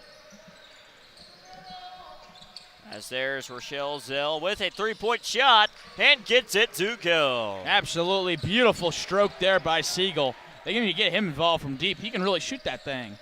Yes, he can. If he has a little bit of space, he won't hesitate to shoot that three-point shot, and he'll make it 9 times out of 10. So that ball goes out of bounds.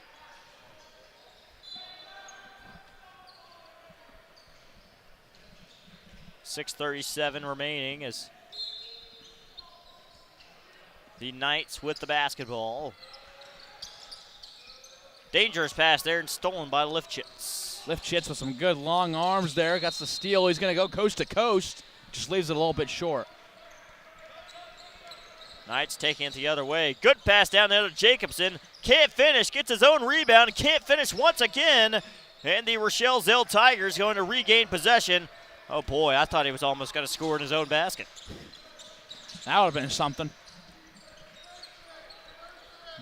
Siegel over to Lofschrock, and he'll miss the ball. It'll be another turnover. And wow. Checking into the contest for the Knights is number 30, Yakov Radner. And the Tigers with 3 different substitutions here. Not sure who exactly all subbed in. Looked like it was number 0, number 22, and number 23. That is 0. That's Max Jerson, Kobe Silverman, and not sure on number 33 is Toby Frankel, also checking in for the Tigers. As we had a 3-point shot there on that last possession, as the Knights now leading by 14. And once again, another turnover for Rochelle Zell. Rochelle Zell from Deerfield, Illinois, a suburb of Chicago, Illinois. Good to have this team here for the Memphis Yeshiva Invitational.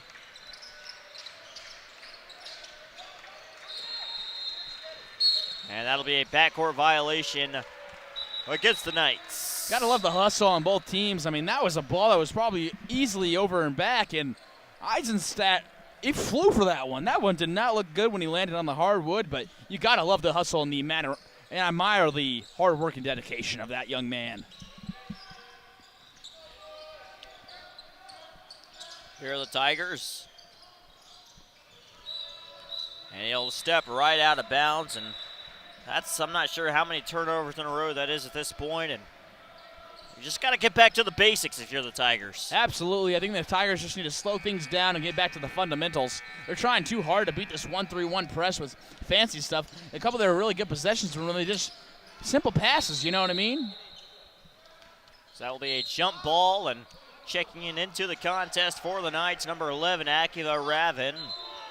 In for, I believe that will be number 15 of the Knights, Yitzchuk Eisenstadt. 5 minutes to go here in the second period. There's Jacobson with the basketball.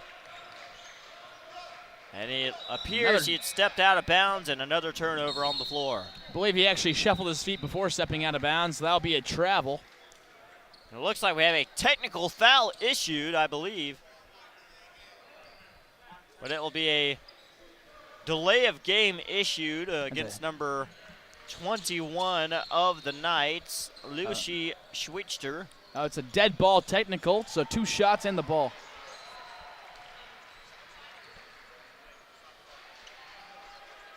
Lifshitz at the line, not going to be able to capitalize on that shot at the charity stripe.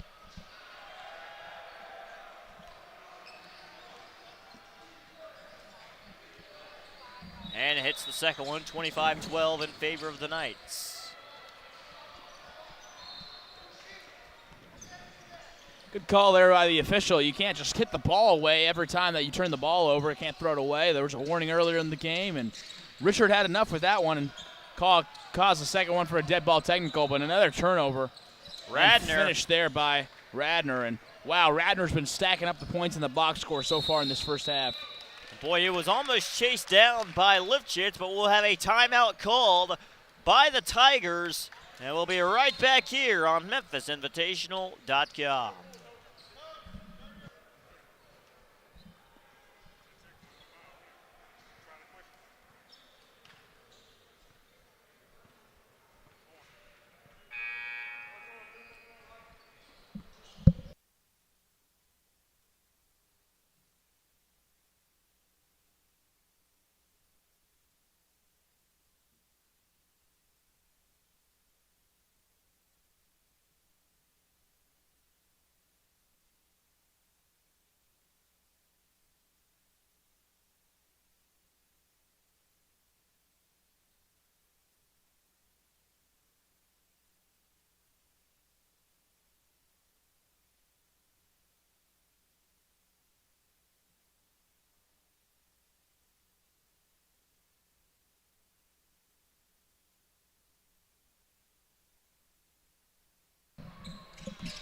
And ladies and gentlemen, welcome back to the Memphis Sports and Event Center here in Memphis, Tennessee. The Rochelle Zell Tigers, I'll be honest here, partner, struggling to find any points, but boy, they might have found something, a spark in that shot there by Lifshitz. Absolutely. Beautiful stroke there and good shot there by Lifshitz. And, I mean, it seems like Rochelle Zell's down along this game, but it's only 12 points halfway through the second quarter. Then going a little offensive run, man, they can make this thing a ball game. That is correct, as I believe they were down by as many as 16 at one point, so slowly starting to cut the deficit, as that'll be an offensive foul there on number 11 of the Knights, Kiva Ravin. Can't hook your defender there. A pretty easy call from over here. Official was right in front of us, and we both saw the same thing. And boy, dribbling the ball out of bounds. I'll tell you, one thing that I'm not a fan of Rochelle Zell is the body language from some of their players. It seems as if some of them are just wanting to head a little back bit to checked Deerfield. out here of the last game of the tournament, ready to get back home to Deerfield. Deerfield, Illinois. There's their three-point shot there and gets it to go. That's number 30 of the Knights, Yakov Radner. Radner has been huge so far. He's got about 15. And we'll have a travel there against the Rochelle Zell Knights with 3:42. I'm not sure. I'm not really sure if it's a.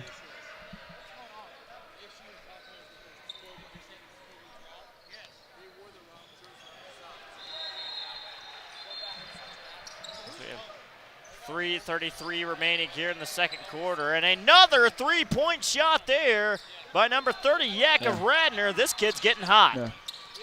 No. Radnar with another beautiful three, and man, he is hot. He's got to have 20.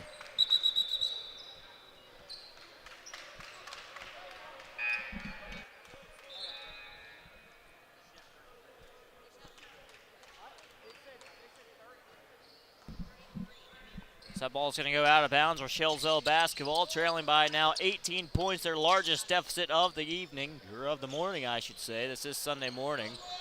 Boy, I'll tell you one thing, partner. It feels like we were just here last night. Absolutely, with the late night Saturday games playing until about 1 a.m. in the morning and then being back here for a 9 a.m. tip, man. I did not sleep much last night, if I had to say so myself. Certainly a quick turnaround, and I'll tell you one thing, this is, I suppose, our second to last game of the tournament. There's your three-point shot there, and that'll be just a bit off the mark there, and it will be YGW basketball.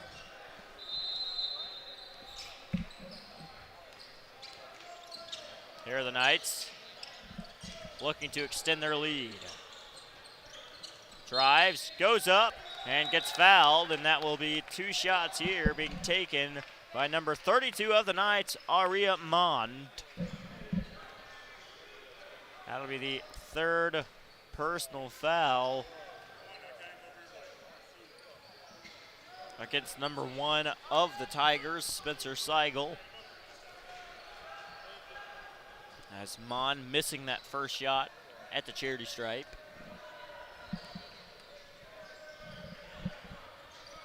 And hits the second. 34-15 Tigers, 2:45 remaining in the second. Gotta say, this zone that the Knights have brought out all the way to half court really has given the Tigers trouble, as it's just causing turnover after turnover after turnover. Seems Rochelle Zell is just they're giving away the ball like it's candy on Halloween. Candy on Halloween indeed, as here's Schweitzer to number 23 for the shot. That'll be well off, and gets the offensive rebound, goes up and gets rejected by the bottom of the backboard. That bottom of the backboard's had a few good blocks so far today in this first couple games. Good passing, good shot. Oh, just rims out there for number 0, Max Jerson. And that basketball will go out of bounds, and it will be White basketball. Here's Ravin trotting the ball up the floor. 3-point shot there, no good. Here's Ravin. Another 3-point shot, not gonna go. Ball's out of bounds. And it will go Rochelle Zell Tigers basketball. Checking in here for the Tigers is number 30, Beckett Sampson, in for player 0, Max Gerson. Less than 2 minutes remain. Here are the Tigers. Dangerous pass there. Number 13 going up and hits the easy layup. That's Jonathan Addis, the 6-foot senior with the bucket. That's the ball movement you need if you're going to try to make a comeback here for the Rochelle Zell Jewish Day School Tigers. That's indeed. They just went back to the basics with basic ball movement and cutting to the baskets and off-ball movement. Yakov Radner with another basket there, and wow, he's had a fantastic first half. And it looks like we will have a foul against number 21 of the Knights, Schweitzer.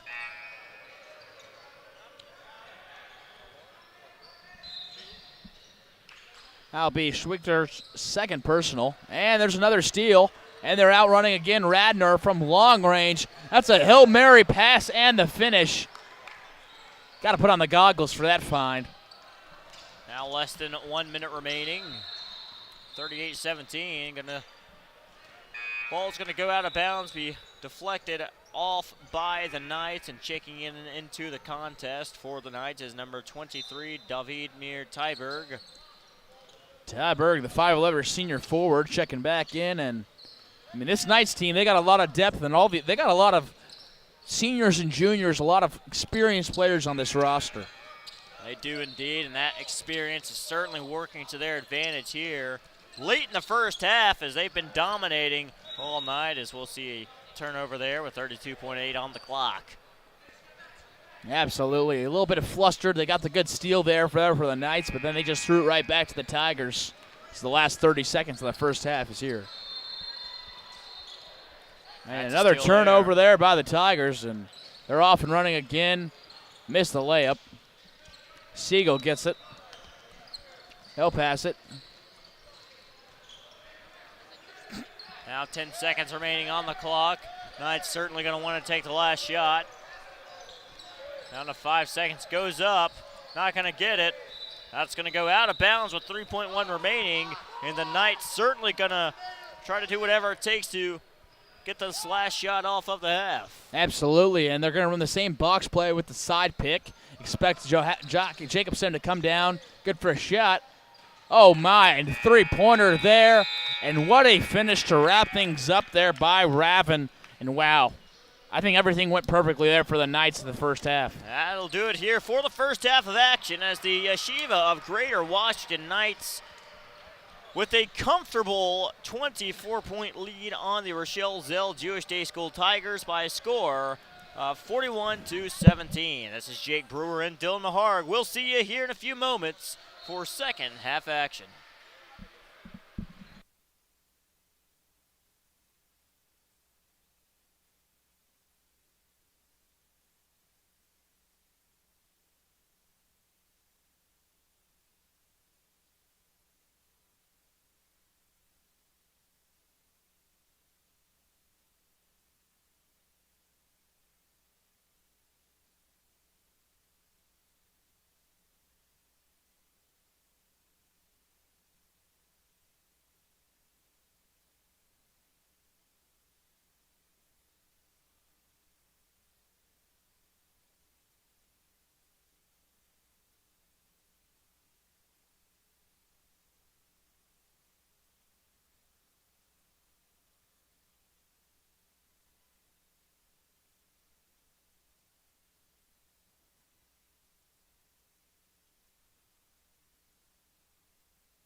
Hey, ladies and gentlemen, welcome back to the Memphis Sports and Event Center here for second half action as the Yeshiva of Greater Washington Knights are quite comfortable indeed against the Rochelle Zell Jewish Day School Tigers by a score of 41-17. And partner, what are the Knights doing well and what are the Tigers doing wrong? I think the Tigers are just getting sped up. They got a lot of turnovers, and all these turnovers are just contributing to points for the Knights. Their transition points have been huge. Their shooting from three has been huge. I mean, like, if you're Coach Baldinger, I don't think they even really had a halftime meeting because everything's going well for them so far in this first half. That's indeed correct, as they are doing a phenomenal job of speeding up this Tigers offense, as there's a missed three-point shot there by number 1, Spencer Seigel. Seigel from way downtown runs back. Oh, my, that's Ravin with another deep three, and wow. You got to say, this 1-2 punch of Ravin and Radner, the double R's, has been filthy today on this Sunday. The Ravin-Radner experience there for the Knights, as Seigel trapped in the corner, and there's going to be a push against number 23. He said 23, but I'll be honest here, partner. I'm not, oh, there, number 23. Sorry about that. Tyberg. I'm telling you, like I said earlier, these numbers are certainly hard to see here for the Knights. Absolutely. They kind of just blend in, especially when they're running fast. You can't really tell what number's what. That's Radner, though, and he airballs the three. Don't see much of those misses. You certainly do not indeed. As here's Lifshitz from way downtown. Little short there. Good save there by Schlafrock. Would you say that shot was nothing but net, partner? Yeah, it grazed the nylon. Here's Tyberg. There to Schweitzer. Not going to go. Rebound, offensive rebound. Reverse layup and gets to go. Just excellent footwork there by number 23 of the Knights. Tyberg flexing as he goes back down the court. That's a big man rebound, and the lead's now 29 here for the Knights. There's Lifshitz, stolen away. Knights going to try to continue to add to the score. Here's Ravin. He has space. Almost gets it to go. Definitely a good look there for Ravin. That's not someone you want to leave open. Both Ravin and Radner has proven time and time again. We'll have a foul there. I believe that will be on number 33 of the Tigers. That's going against number 33, Toby Frankel, and number 21, Lucy Schweitzer, a senior forward. It's 5 feet 10 inches, 150 pounds, going to the line to extend this lead to 30 and beyond. Hits the first one at the charity stripe. Well, now the Knights are up by 30, 47-17. And what do you say here as a coach Rosen of the Tigers to your team with about 14 minutes left in this game? You know, obviously it's a 30-point deficit. You know you're likely not winning this basketball game, especially with just 8-minute quarters and not having a shot clock. But I think from here on out, you just got to work on the basics. You just got to get the little things right. As now we are officially at a running clock territory, but you know, at the end of the day, if you are the head coach of the Rochelle Zell Tigers, Zach Rosen, you just got to tell your guys just to go out there and continue to play the right way and continue to just work on the small things. As there's yet another three-point shot make by the Knights. And there was a Radner special there. We've seen Radner and Ravin quite often tonight, and great passing there and good finish by Weinberg for the Tigers. Knights leading it 51-19 here early in the second half. Just now tuning in with us, welcome in to the Memphis Yeshiva Invitational. Jake Brewer and Dylan Maharg on the call, and no matter where you are around the country or around the world, we appreciate your viewership here for the 2025 Memphis Yeshiva Invitational inside the Memphis Sports and Event Center. And I'll tell you, with this running clock, this thing's going to be over before we know it, partner. Absolutely. Great D again there by the Knights, and I can't even recall 5 times that Radner and Ravin combined have missed shots here. They've been fantastic, man. They're got to be in the running for Tier 3 MVPs. Here are the Knights, now leading by 34 points. That's a dangerous pass there on the Tigers. There's great save, 33. Oh my. And boy, the Tigers just struggling to find the bottom of the basket, as that'll be an easy layup, and it'll be missed. Gets back up with it blocked, and boy, good recovery there by the Tigers. Absolutely. Great transition defense by the Tigers. Way to get back and contest the layup, and then they turn it right back over. Wow. Ravin has been everywhere tonight, and he'll pull from deep. Money. That's butter. That's butter indeed. salted butter or? I mean, I think unsalted.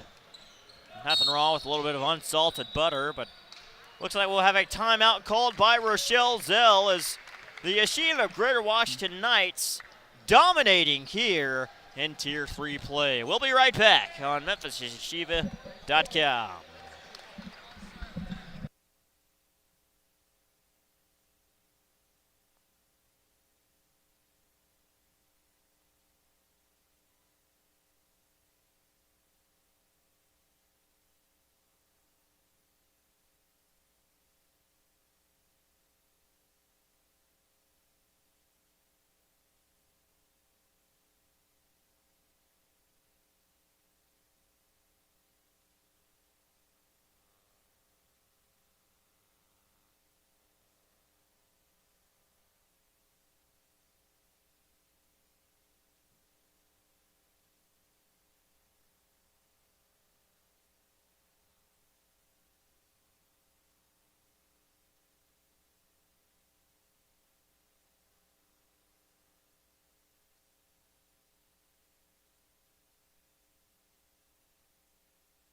And ladies and gentlemen, welcome back. 3:54 remaining here in the third period as the Yeshiva of Greater Washington Knights in their white uniforms and royal blue trimming on top of the Rochelle Zell Jewish Day School Tigers.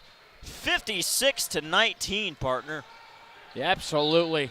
Everything's going right for the Knights, and you can say the opposite for the Tigers. And it's just one of those games you kind of, and I mean, just everything's going wrong for the Tigers. It's Ronan Owsley, probably their best player, just dribbles the ball off his foot. And just one of those games where after this one, if you're the Tigers fan, you just got to flush it and move on. It's early in the season. You got a lot of things to work on, but at the end of the day, it's just one game.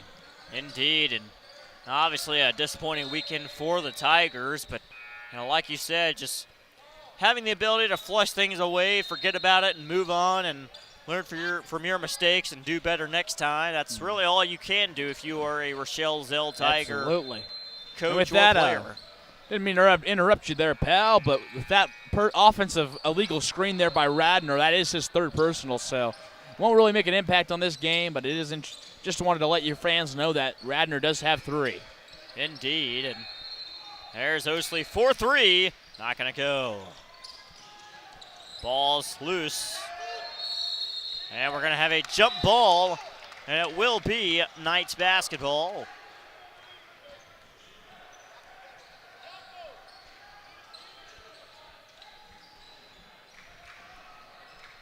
Here's Radner.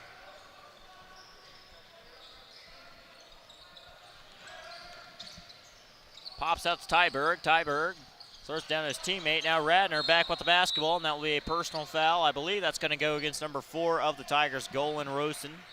Gotta like Osley's Rosen's aggressiveness there. He's just going for the steal. Just got a little too handsy there. Kind of tripped Radner up. And checking into the contest for the Tigers is number 22, Kobe Silverman.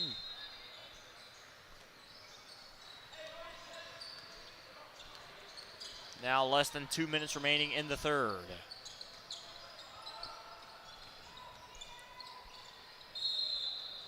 And that will be a travel against the Knights. Tiger basketball.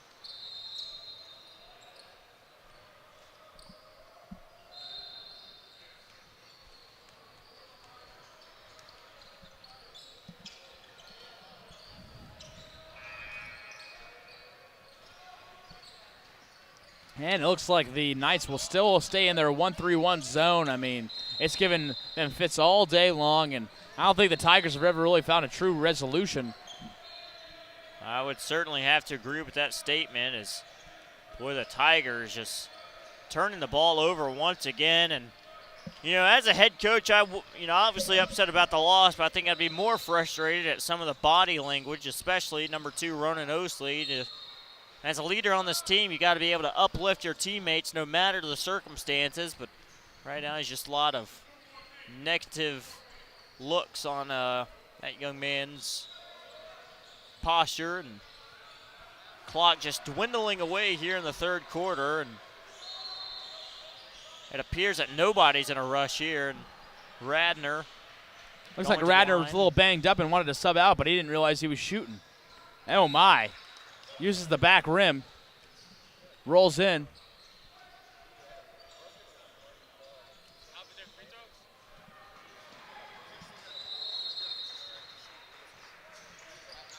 And Radner hitting 2 shots at the charity stripe. Checking in here for the Knights, number 11. Ravin checking in for Radner. Now 6 seconds remaining. There's a shot there, and he gets fouled, and boy, that's just a bad foul for the Knights.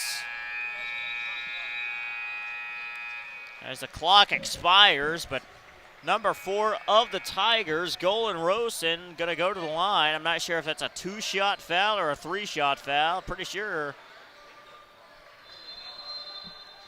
it could be something, but that first free throw will be off the mark. And that one will be off the mark as well. He has an opportunity to at least hit 1 out of these 3 free throw attempts, and here's Rosen.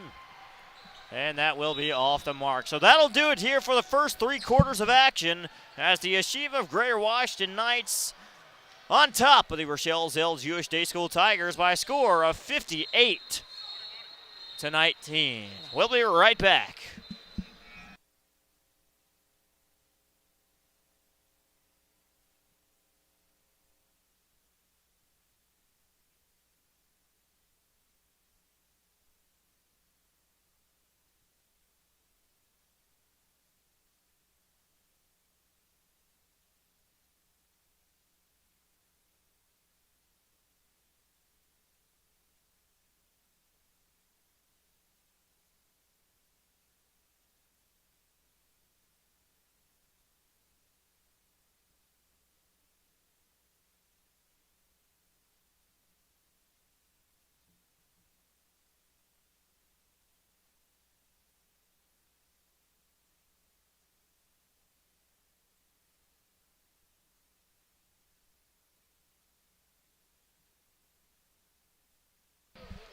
And ladies and gentlemen, welcome back, as right now it's not a very close contest with the Knights on top of the Tigers by 39 points at this day and age. There's a shot there by Schlafrock, and that'll be off the mark.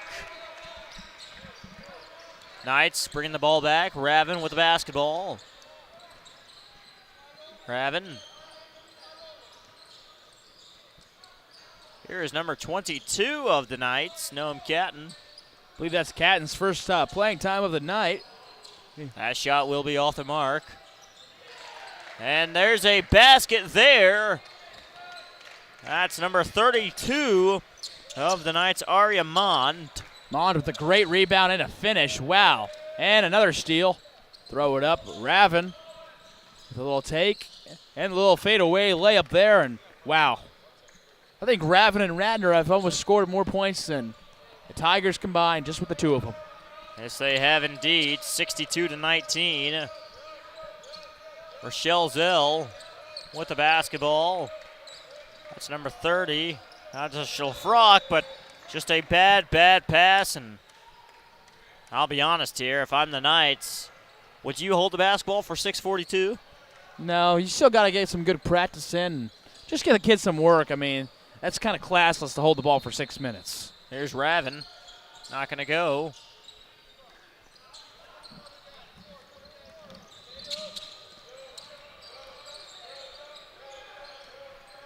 Here's Gerson. Lifchitz to number 30. Becca Sampson for 3. Not going to go. Offensive rebound by the Tigers. Good contest there. That shot will be off the mark. 6:02 remaining in the 4th.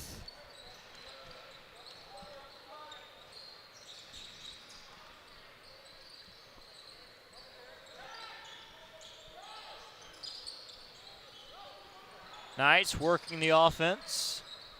Dangerous pass there. Rochelle Zell stealing it. And just a phenomenal steal there by number 11 of the Knights. And boy, that was just kind of throwing it off the backboard. And Gotta love Cadden's hustle there, though. Oh, my. He was up and down the floor, back and forth, and now he's all the way back. And, oh, Wow. my. What a block there by number 31, Ralph Marciano. And, wow, great defensive play there. That might be defensive highlight of the day. Could not get that reverse layup to go. Good opportunity there by number 11 of the Knights, Kiva Ravin. Just a phenomenal young athlete, and we'll have a personal foul on Ravin.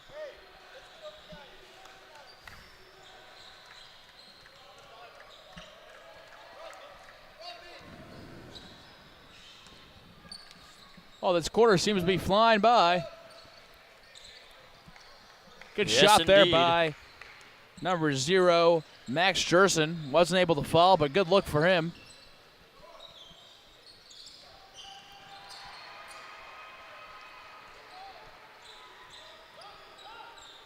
Here's Marciano.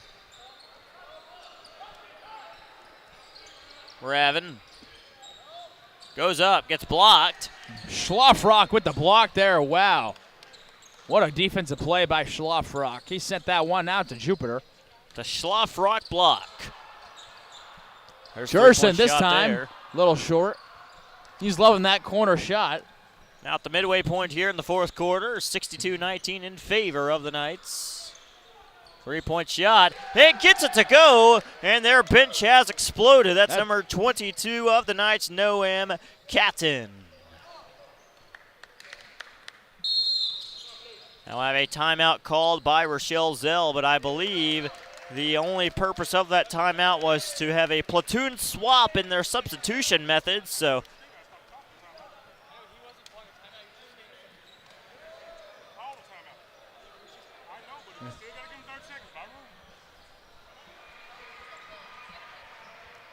now 3:40 remaining as the Rochelle Zell Tigers wanting to put in a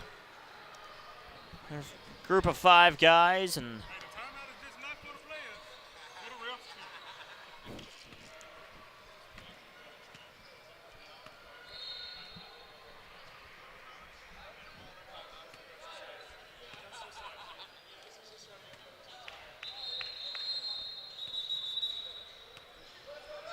welcome back. Here's the Chief of Greater Washington Knights leading this contest quite handedly, I should say. It's 65-19 with a, 46-point lead? But regardless, Rochelle Zell going to keep trying to score the basketball here. That'll be a jump ball, and it will be Knights basketball.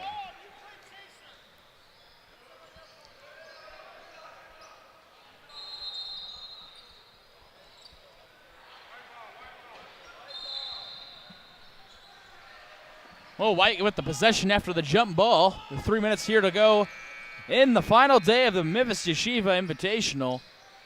3-point shot attempt there. Not going to go. That could have been his second 3 of the day. And that'll be a hard foul. And number 2 of Ronan Osley going to the line for 2. What I loved about the Rochelle Zell there is Ronan Osley took a hard fall, and all 4 of his teammates sprinted over to help his team up. Like that's great teamwork there, and that just shows the camaraderie of this Rochelle Zell roster. Indeed, and good thing about this trip to the charity stripe is it'll take about, 40 to 50 seconds off the clock, and we know Rochelle Zell just trying to get out of here at this point, and Yeshiva of Greater Washington also just trying to kill this clock and move on to their next contest. And now a 65-20 affair. Here's the Knights. Going to take another 3. Not going to go. Offensive rebound. Marciano not going to go. Another offensive rebound. Boy, the Knights, a lot of opportunities.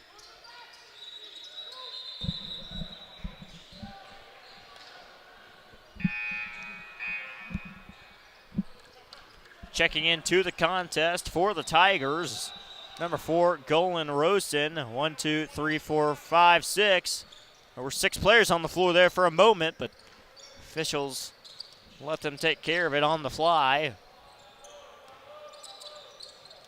There's Osley. There's Rosen. And he will get fouled. Goal But- on Rosen with a chance for 2 here. He's looking for his first points of the game. Foul's going against number 22 of the Knights, Noam Catton, but This might be Rosen's 2 biggest shots of the tournament. I'm not sure about that one. But now a minute remaining, 65-20. Everyone wants to add to the score sheet here. With 1 minute remaining. Great free And throw there. hits. Absolutely beautiful stroke there by Rosen. And he adds his name onto the scorebook. There are the Knights. Good steal there by Ousley. He'll go. A lot of contact, no call. So we have about the last 30 seconds winding down here. And I'll be honest, I don't think the Knights are going to dribble this ball out. They're going to continue to add on to this already lopsided score. Eisenstat with the last finish, and that was a funky reverse lay. You don't see that very often. There's Osley not going to go. 20 seconds, and I believe the Knights are keep going to push.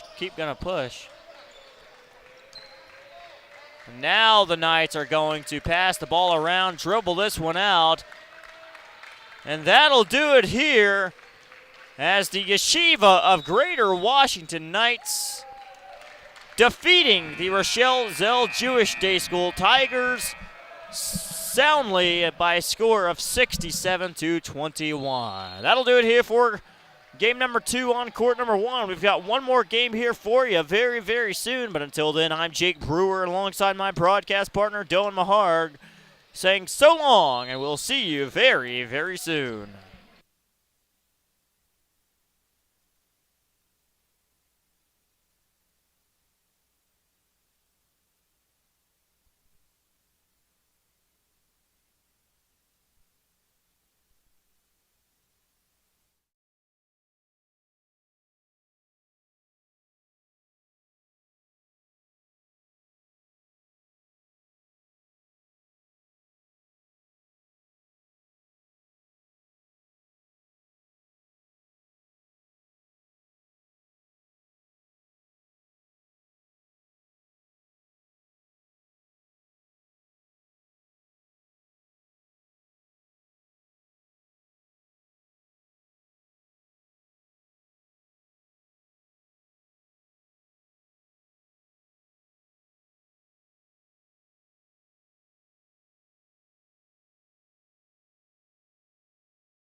Pretty good uniform matchup, if I say so myself. And we're underway as Valley wins the tip. 99 Dan with the Mir Dan with the ball to start off.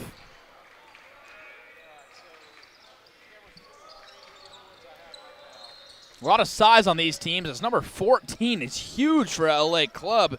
That's a 6'2", 190-pound center. Wow, he's going to be making an impact for sure. That's number 15, Ethan Frank.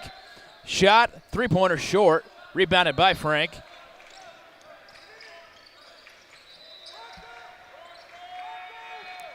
Looks like a 2-3 zone extended here for the Valley BC. LA Club. Just momentarily, I'll be solo broadcasting this until my broadcast partner, Jake Brewer, can get back on here. He's just taking a short break, but he'll be back shortly, and that's number 33. Correction, number 13. Not sure who that is. It's not on my roster. I'm going to have to check on that, but an early 2-0 lead here for the LA Club Wildcats. And that's out of bounds. It's going to be Valley BC basketball. And that was actually Nadiv Abidral.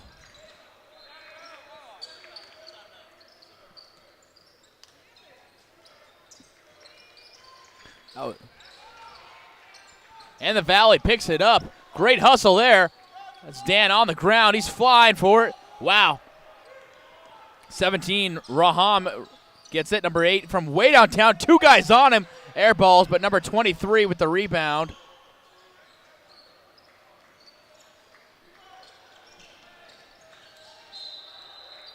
And that'll be a foul. Number 14 for the Daniel Kohaman will be going to the line for 2 free throws. That'll be 35.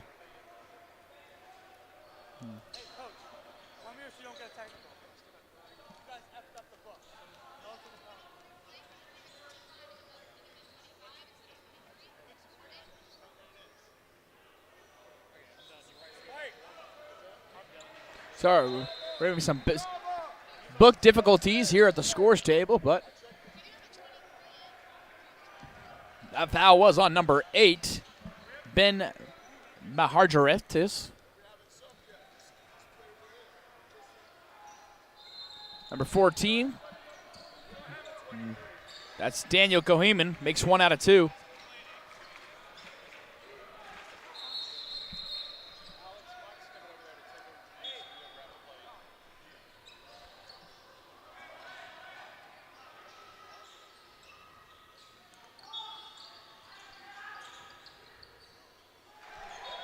And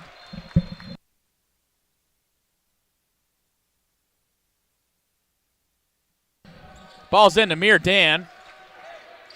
Full court pressure. He's just struggling to get the ball over the court. Great defense there by 15, Ethan Frank. He's all over him. Mir Dan with the back door. What a good pass. And the tough finish by 17. That's Raham. Great pass, great offense there by the Wolfpack.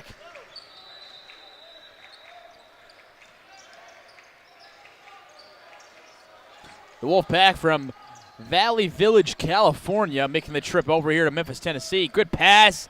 That may be number 4 from way downtown. Ethan Frank with the rebound. Gets it back in. Tough finish. Oh, my God, that's going to be offensive interference. The ball was going in by the shot by Ashton Javari, but Ethan Frank came down and tried to dunk it, and that's going to be an offensive interference basket. No good. That's just sloppy offensively. Mir Dan taking the ball up the court.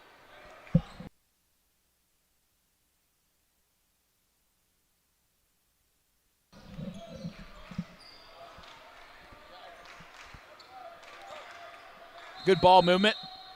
That's going to be 3 in the key there by the Valley post. Number 13, Nadav Abidral, was the one to notice it and kind of look at the ref. Ref Frank Thomas with the call. Good kick, and that's number 20 in the corner, and it'll splash it for the LA Club. That's Levi Warner, the 6'2 sophomore. Great ball movement and a wide open 3 there in the corner.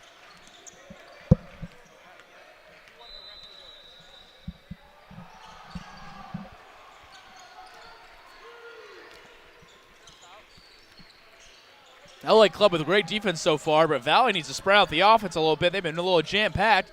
Mir Dan tries to split the defense, and he's able to get a foul call on the floor. That'll be number 11, Joseph Bani Israel, with the personal.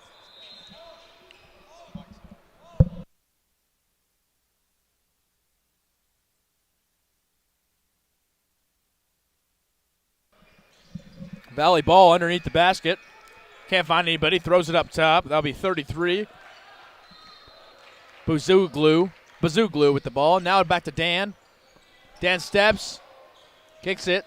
Tough finish there. Great lay by number 17, Roham.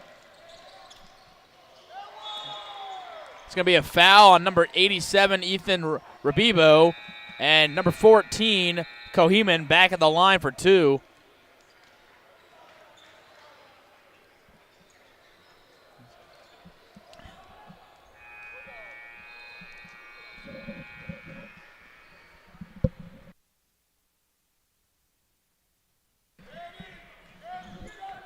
First free throw good for Kohanen. Kohanen, the 6'2 senior forward, definitely an impact player here for the Wildcats.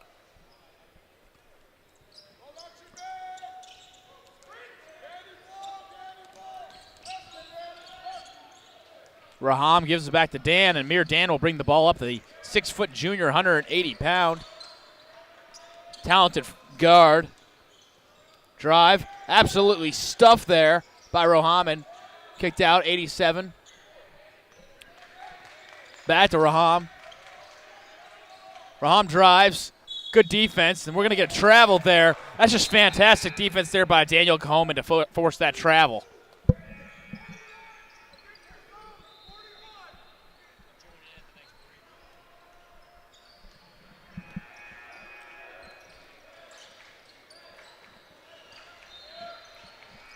Number 3 from way downtown, splash, and that's butter. That's Den Duvadidani, the 6'1 guard with the 3. And now the Wildcats have jumped out to a 10-4 lead over the Wolfpack here early. 3:43 to go in the first.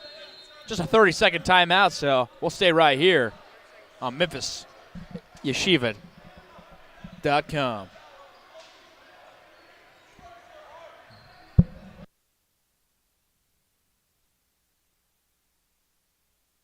Well, folks, it's now time. My broadcast partner after the short break was able to join me. Well, Jake Brewer, how are you today? Doing absolutely fantastic. You know, I'm absolutely excited to be here for this Tier 1 5th place game between the LA Club United Wildcats and the Valley BC Wolfpack. And I've been able to kind of listen in and watch the beginning of this game, and boy, things have been exciting for this one. Absolutely. Both these teams very talented. This is the 5th place game in Tier 1, so these are both really talented teams. Originally the number 1 and 6 seed coming into the tournament, so this is a physical brand of basketball. It should be a good one in here today at Memphis Yeshiva at the Memphis Sports and Events Center. Here's Mir Dan with the basketball. Gets it over to 17. 17 pops it out to number 8, Ben McGinterfer. That's a phenomenal big man post move from number 33 of the Wolfpack, Adam Buzaglu. Buzaglu, the 6'4 senior forward, is definitely playing him a big impact as one of the biggest guys on the court. Another great jumper there by the Wildcats, and they really can shoot the rock from out wide. They can indeed. And that's number 13, Nadav Abergil with the basket. So long, too, there. Mir Dan with the jumper. Another good rebound there by the big man. He'll get fouled, and that's Buzaglu going to the line for 2. Wow, he's been a force on the board so far. He's been a force indeed, and you can only imagine that he's only going to continue to be a force, not only throughout the rest of this contest, but throughout the rest of the season. I mean, for Pete's sakes, this guy is 6 feet 4 inches, 200 pounds. This is a big, big man here. He's checking in here for the Wildcats is number 21, Daniel Werner, and number 25 on the roster.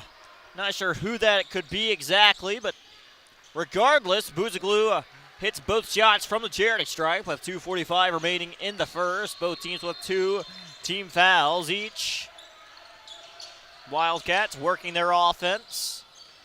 Number 20 driving with the floater, not going to go. Rebounded by the Wolfpack. Here's Dan with the basketball. Great ball handler that is. There's 17 down there underneath the basket, being trapped and just stolen the basketball. That's tremendous defense by the Wildcats. Absolutely. Great trap there and a great step through the floater there. That's Den Duvadani. And great shot by Duvdevani.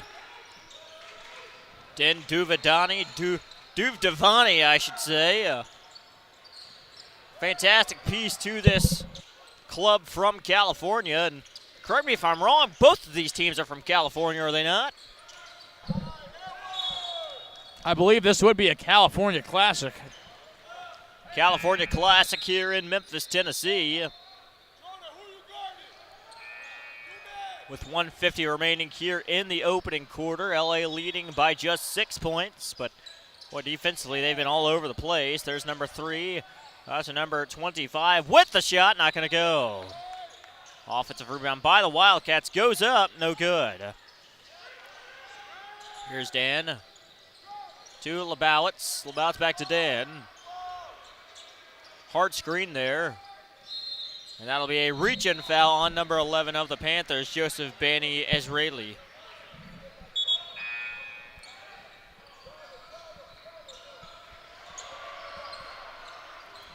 That's his second, coach. Just a little bit of too much aggressiveness there by Bani Ezraeli. His second personal foul, but you got to love this Wildcats defense so far. They've really made things hard here for the Wolfpack. Yes, they have indeed. Wolfpack certainly struggling to score. That three-point shot won't count regardless because he stepped out of bounds. Absolutely. I feel like there's been a lot of players that have stepped out of bounds here today at the Yeshiva. You know, you almost have to wonder if this court could possibly be, you know, a thinner floor measurement-wise than most floors that these guys are used to playing on. I don't know if it's thinner. I really do think that the high school, the college three-point line that are both showcased here, I think it messes with some of the players because they're standing past the longer three-point line and they don't realize that they don't have that much room until the into the court. But what a great move there in reverse layup by Ashen Javahiri. The 6'1 guard there with a good take. Indeed. Now less than a minute to play here in the opening quarter of this Tier 1 fifth place matchup.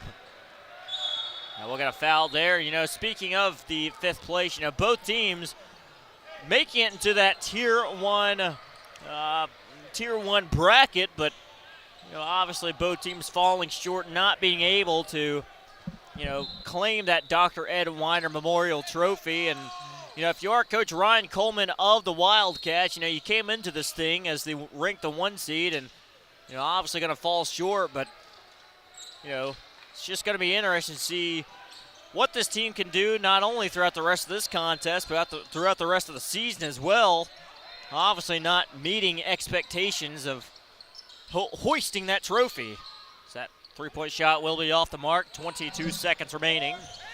Absolutely. You can just tell that this team has a talent, and they just weren't able to execute in the last few games. They lost a few nail-biters, so at the end of the day, you just want to win this one in the tournament on a good note and get ready for the rest of your season. That is correct. Now less than 10 seconds remaining. Wildcats going to want to get a shot off. Drives, goes up, draws that will be a travel against the Wildcats, and boy, Ryan Coleman not happy. 2 seconds remaining. Oh boy, that looked like a travel.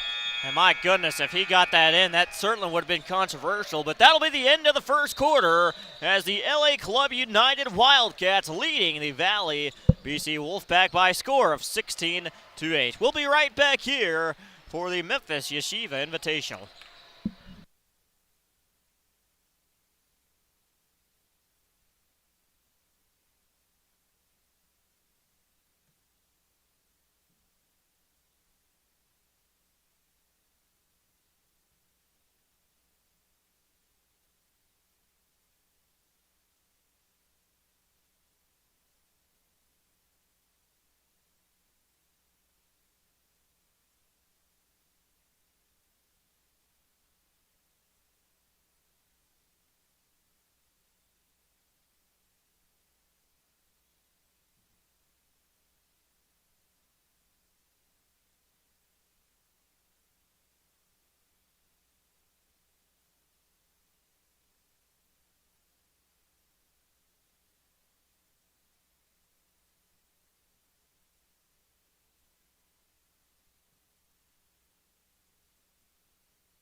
And ladies and gentlemen, welcome back. And oh boy, once again, these officials certainly abiding by the rule book, and that's a 5-second violation. Head coach Ryan Coleman disgusted by the officials, but you know, at the end of the day, the horns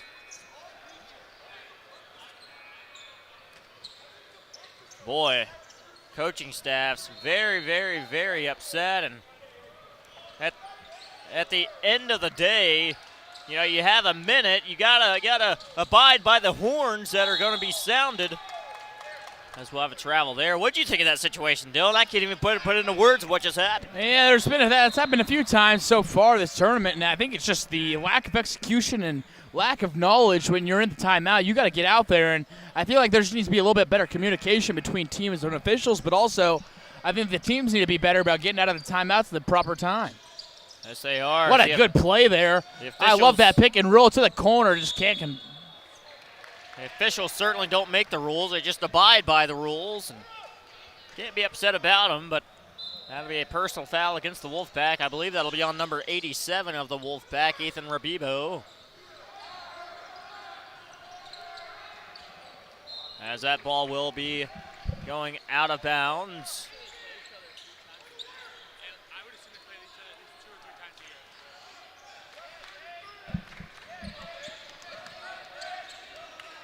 Here are the Wolfpack with the basketball. There's Mir Dan. Thought about, oh my goodness, a deep three, not gonna go. That was all the way from Bill. Absolutely, it might even have been from Broadway Street in Nashville. Oh my goodness, what a take. And he'll get fouled. That's number 15, Ethan Franken. Boy, has he been aggressive so far in this game. He's been putting his impact and his shoe print on this floor. Indeed, as number 15 of the Wildcats going to the line, Ethan Frank, a sophomore forward, 6 feet 4 inches, 170 pounds. And that's also number 87, Ethan Rabibo's second personal foul, so they need to keep him out of foul trouble. Checking in here for the Wolfpack is number 8, Ben Mahargaretif, and number 23, Adam Sakoff.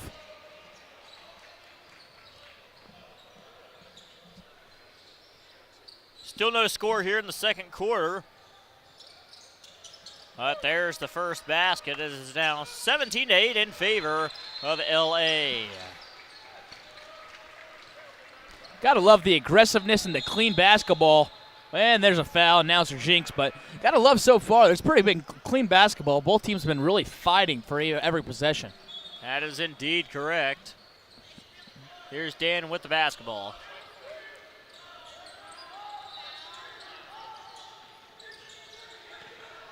Dan's certainly a leader on this program and trying to conduct his offense.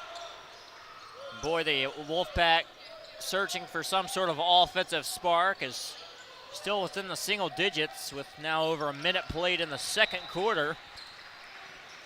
There's a very heavily contested shot there, and that will be a foul with number 8 of the Wolfpack, Ben Mahegareth, being set to the line. Gotta love number 8 here at the free throw line. Shoes, I mean, those things are shiny as shiny can be. Little gray bottoms on there like the heel. It's an absolute glowing. Indeed, very shiny shoes, and look at him too long, you could be blinded by the reflections. Absolutely. Great work by him to convert both the free throws there. Here are the Cats.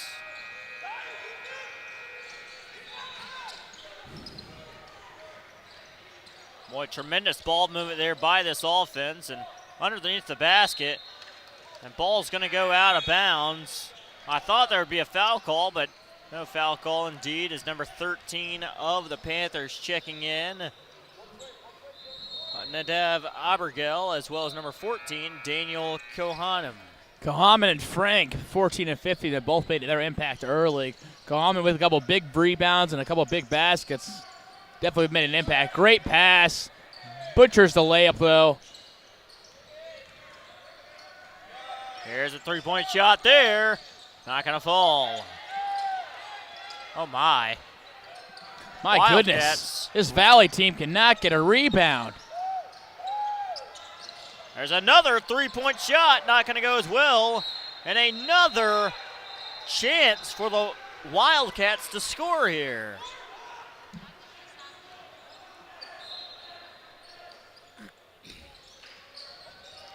Three-point shot by number 4, and finally gets it to go. That's Ashton Javarhi with the 3, but bang, like that was like what, the 6th or 7th opportunity on that possession. It was indeed, and those are certainly the numbers of opportunities you cannot afford if you're the Wolfpack. You've got to be able to get your rebounds. You've got to be able to force bad shots, but obviously the more opportunities you give to your opposition, then the more likely the chance that they're going to get a good look. Absolutely. The Valley team, they're struggling to get just one good look, while the Wildcats had 5 good looks on that last possession. Yes, indeed. Boy, that's just great defense by the Wildcats. Wildcats are going to push. They're going to drive up. Here's number 24, or 14, I should say, but that'll be a travel against the Cats.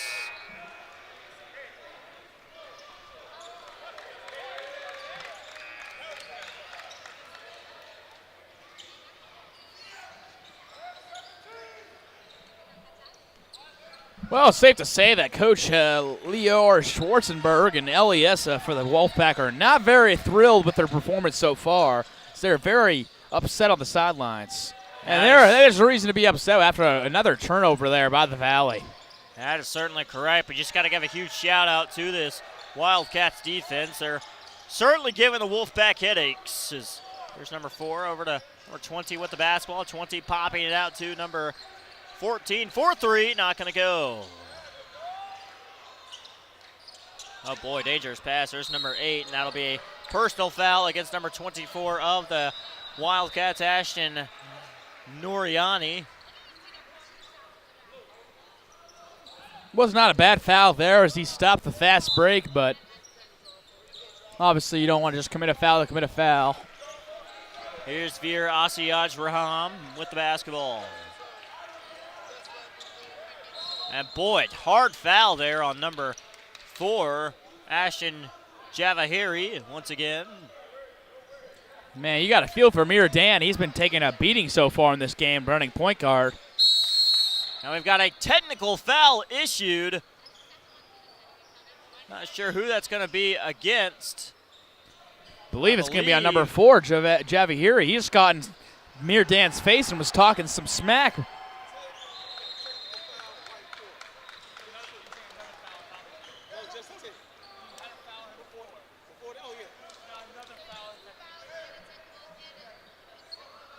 And that technical foul will go against number 4 of the Wildcats, Ashton Jaffarhari. So I believe he has that original personal foul plus the technical foul. So that'll definitely put him in foul trouble as he now has 3 fouls total. And boy, just got to be disappointed with the lack of poise, lack of composure from Jaffarhari. You've got to certainly watch your mouth out there on the floor. These officials certainly not going to let anything classless slip through the cracks, but as the Wolfpack now cut the deficit down to single digits, 20-12. With that technical foul, it will also be 3 personals on Javahari. That's just a very dumb and probably a team letdown as you have a lot of momentum and you just gave, if they had a shot here, which they do not, but if the Valley can score here, that's a 4-point possession. Yes, it is indeed. So we'll have a foul against number 14 of the Wildcats, Daniel Kohanem, and this is now their 6th team foul, and my goodness, with 3:43 remaining, certainly putting yourselves in foul trouble, certainly putting yourselves in a tough spot here with still quite a few minutes remaining in the half. Absolutely. This foul trouble could easily hurt the Wildcats later in this game. It's hurting them right now, giving up all these free throws. Number 9 of the Wolfpack checking in, Aaron List coming into the game for number 33, Adam Bouzaglu. As number 23 of the Wolfpack, Adam Sakoff, going 1 for 2 at the charity stripe. Here are the Wildcats, number 13 for 3, not going to go. Here's another open three. And nails that one. Boy, this spacing and this passing of this Wildcats team is dangerous. That's going to be a foul called.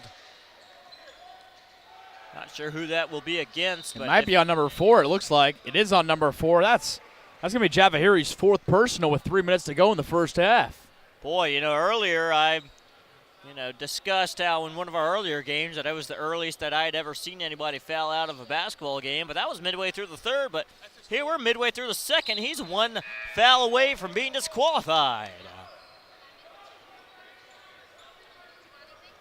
Here, Dan.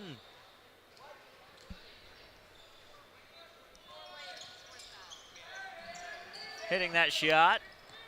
Now 23-14 in favor of LA.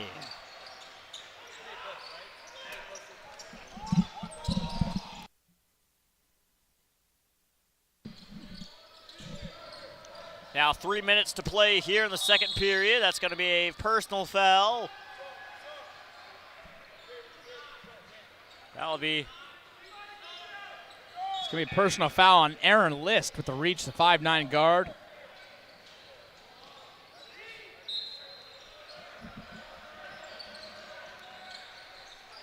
Wildcats with the basketball. Here's number 3 for the three. Not going to go. Boy, lots of open three-point opportunities for the Wildcats. And boy, just a big man move from number 14, Daniel Kohanem. And we'll have a timeout called by the Wildcats, 25-15 with 2:44 remaining. We'll be right with you.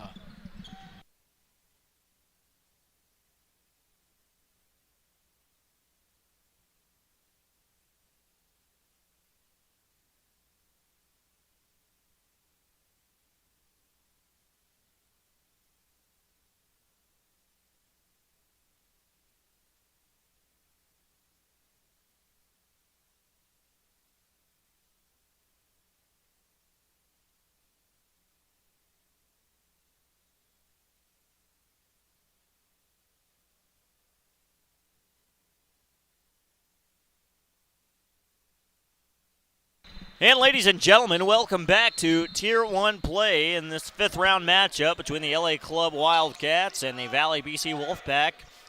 Right now, the Wildcats certainly putting on a defensive clinic, only allowing 15 points here. Well past the midway point of the second quarter as they force another turnover. Number 3 of the Wildcats going up, drawing the foul, and he will be going to the line for 2.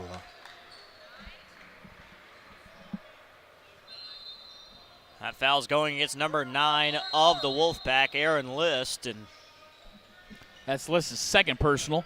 Wildcats just continuing to work on extending this lead, which they missed that shot at the charity stripe. Checking in for the Wildcats is number 12, David Emirani. Meanwhile, checking in for the Wolfpack is number 33, Adam Buzaglu. As Duvdevani hits hits the second free throw, I should say. 26-15 Wildcats. Ball's going out of bounds. And Aaron List absolutely frustrated with his teammates. Boy, just got to make sure to keep his composure. Don't want to be too angry because that'll definitely lead to team issues. Wow, pass there, but luckily number 12 can recover. Oh boy, no whistle there, but somehow, some way gets that basketball inside the cylinder. Yeah, Daniel Werner, a 6'4" senior, was trying to trying to draw the foul, kind of throws up a circus shot, and it went in. Here's near Dan. 1:30 remaining here in the quarter. Near Dan drives. Drew contact, didn't get a foul call, but also gets the layup to go. 28-17. Great take there by Mir Dan. Way to be aggressive, steps through, gets the bucket. Huge last minute here in the first half. Yes, it is. Nice floater, silky smooth there for number 3, and looks like we have an injury on the play. And boy, it's definitely shaken up. Hopefully that young man is okay. He may have hit his head on the floor or something along those lines, and I don't know. I would definitely make the move. He is number 9. Aaron List has been taken out of the contest. Very emotional, but I think he's just emotional about the game, nothing about the injury. But boy, a lot of tension over there on that Wolfpack sideline. Absolutely. There's a deep three-point shot. That'll be just short. That was another three-pointer from Beale Street. No good. No good indeed.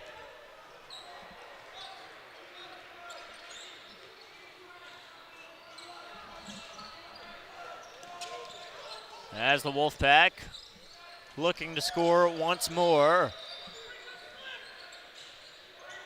Just excellent ball movement. My goodness, this is exactly why that they were seeded as the number 1 team in this tournament. They are surely showing their excellent ball movement here in this contest.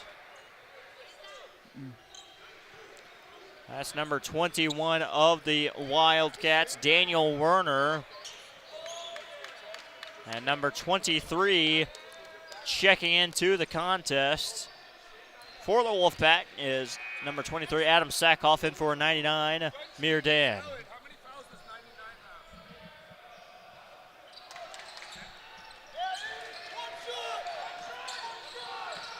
And the Wildcats going to hold it for the last shot of the half, and the Wolfpack certainly going to want to apply the pressure.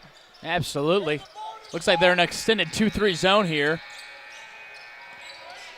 Now kind of transitioning to a 1-3-1. Down to 10 seconds remaining. And that's going to be a backcourt violation.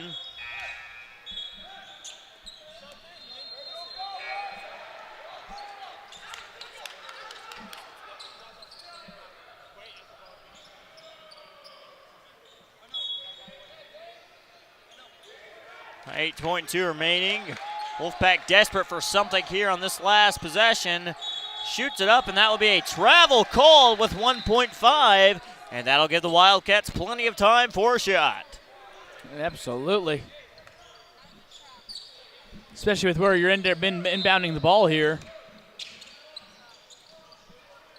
15 getting the ball in. Takes the shot and gets it to go. My goodness, look at the net there, partner. Absolutely butter. Oh, my. The assistant coach ran halfway out of the court. What a shot. And just like that, we have an 18-point game. It felt like we were in a 4-point battle just a few minutes ago. And that'll do it for the first half of action as the LA Club United Wildcats all over the Valley BC Wolfpack by a score of 35-17. You're listening to Memphis Yeshiva Invitational Tournament. Jake Brewer and Dylan Maharg, and we'll be right back.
And ladies and gentlemen, welcome back to the Memphis Sports and Events Center here in Memphis, Tennessee, as the LA Club United Wildcats on top of the Valley BC Wolfpack by a score of 35-17. And Dylan, what did you see there in that first half of action? I just saw probably the better team just taking advantage of their opportunities. They made tough shots. They didn't give any easy shots. They took care of the ball, and you can see why this was the number one seed coming into the tournament there, partner. This LA Club Wildcats, I mean, they played a great first half, and I feel like they still left some points on the table. And, I mean, it's good to have probably one of their best scorers, Daniel Kohaman, on the floor. He just needs to stay out of foul trouble, and he'll be all right.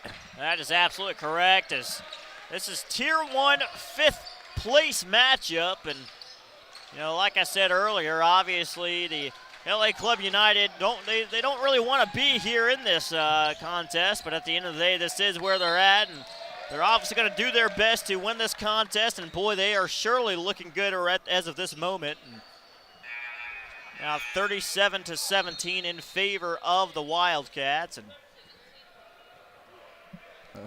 they're definitely looking more and more comfortable as this contest goes on. That was number 17, Davir Asang Rahan, with the last personal foul. Starting to seem like the LA Club's really starting to find their groove, and the Valley just can't respond. Certainly so, and Wolfpack working their offense out. Or I'm sorry, the Wildcats working their offense out. Here's a three-point shot, and gets it to go. Just like I said, now that they got Kaiman with no foul trouble and him opening from the corner, that's back-to-back triples to start the half by him, and wow, some great jump shots. And just a reminder that number 4, Ashton Javari, with the technical, so he has 4 personals, so there's a chance he could foul out in this game. He needs to be very careful on the defensive end. But there's another steal by Frank. Oh, my, a wild take there. Ethan Frank with the try there. No good, but Wildcats will keep possession. That is absolutely correct. Wildcats looking to add on to this lead. And as I said earlier, they just look more and more comfortable as this game goes on. Truly looking like the 1 seed that they were seeded as. Because I'll tell you one thing, this Wolfpack team is obviously very talented, but they're just being taken to the woodshed. School right now. Yeah, the woodshed, whatever you want to say. Ashton Javari with another three-pointer, and wow, this one's starting to get out of hand, partner. Now 43-17 in favor of the Wildcats, and boy, this Wildcats team continuing to apply the pressure. We're going to get a foul and an and one. My goodness, this Wildcats team looking solid. Absolutely. Right now.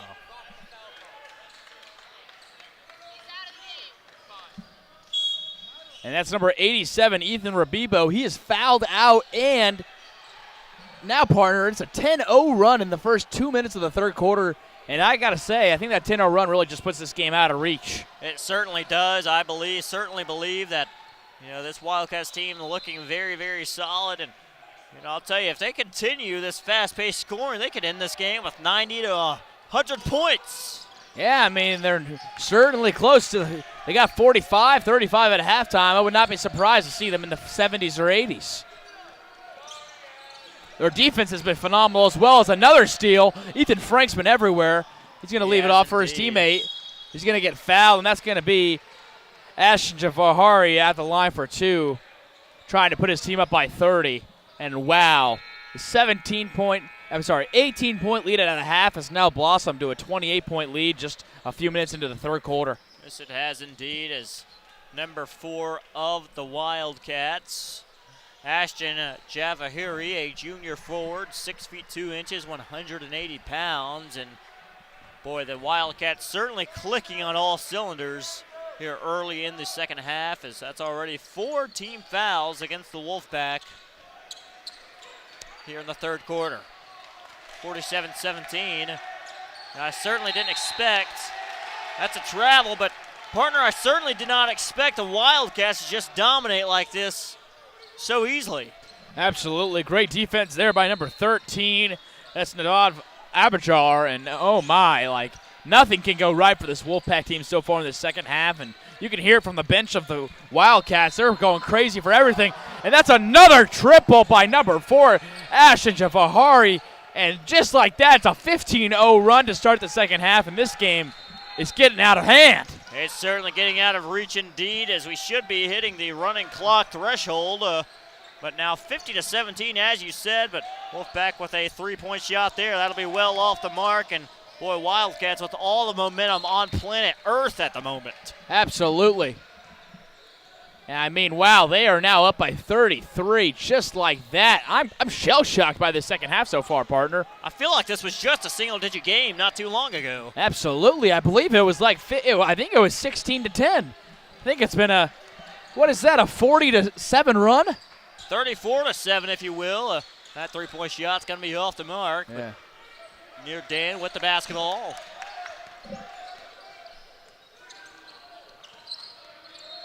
Dan being heavily guarded. That ball's going to go out of bounds and stay with the Wolfpack.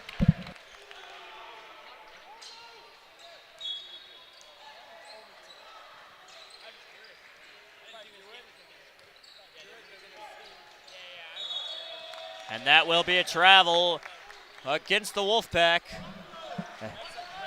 Once again, another turnover, and Wildcats coach Ryan Coleman has to be impressed with his team's fight and their spark. And I'm most impressed by their defense, man. We're halfway through the third quarter and only 17 points given up. And this Valley offense is no joke. They've put up some good points this tournament. They certainly have indeed. And there's another three-point look. That'll be well off the mark. And it was kind of rebound. a pass as number 13 gets it. That's Aberjar with another basket. And, man, he's a menace, man. He is indeed. As boy, number 14 of the Wildcats, Daniel Kohanem, taking a hard fall.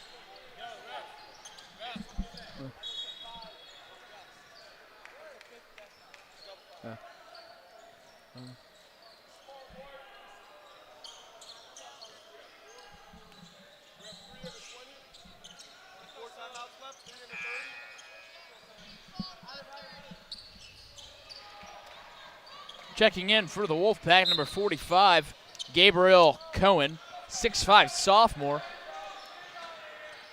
Now 4:05 remaining here in the third quarter, and you know, if you were watching this game about 20 minutes ago and you had to go and do something and you tuned back in, as you can see, this game has absolutely turned a page. And Gabriel Cohen with the first basket halfway through the quarter, first basket of the second half for the Wolfpack. Wildcats winning the quarter now 17-2. Almost a travel there, but there's a nice reverse layup, not going to go. Offensive rebound by the Wildcats. Number 12 with the basketball. Should be no rush here for the club, LA Club United Wildcats. You might as well just make sure you get a good shot with this kind of lead and just make sure to take care of the basketball. Don't give the Wolfpack any sort of momentum. Oh, my, that is from, oh, my. That three-pointer was from Nashville. I'll go as far as to say that was from Los Angeles. 3 minutes remaining here in the third. 55-19. Deep three-point shot. I think that's just desperation at this point, but boy. Wow, great hustle there. He's going to go all the way to the rack, get the foul. And he will get fouled, number 25 of the Wildcats. Honestly, not too sure who this player is. He's not on our roster, but regardless, he has an opportunity to extend this lead to, yes, 38 points.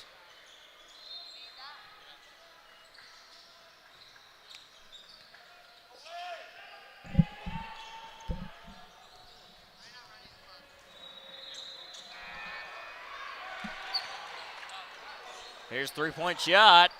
Not going to go. And another hard layup there, 58-19. The Wildcats are just outworking them. They want everything, and I mean, it's now a 23-2 run to start the second half, and it just shows who wants this more. It does indeed. Here's Mirdan with the basketball. You got to give a lot of credit to Mirdan for continuing to fight, continuing to play his heart out. And three-point shot, Not going to go. Offensive rebound. That will be a foul with Veer Asiag Raham heading to the charity stripe. The foul was on number 3. That's Divadani. And number 17, Raham, will be shooting the free throws. And wow, there's really got to be some sort of bucket on that rim or something. They can't get anything to fall. Not at all. Hitting that free throw.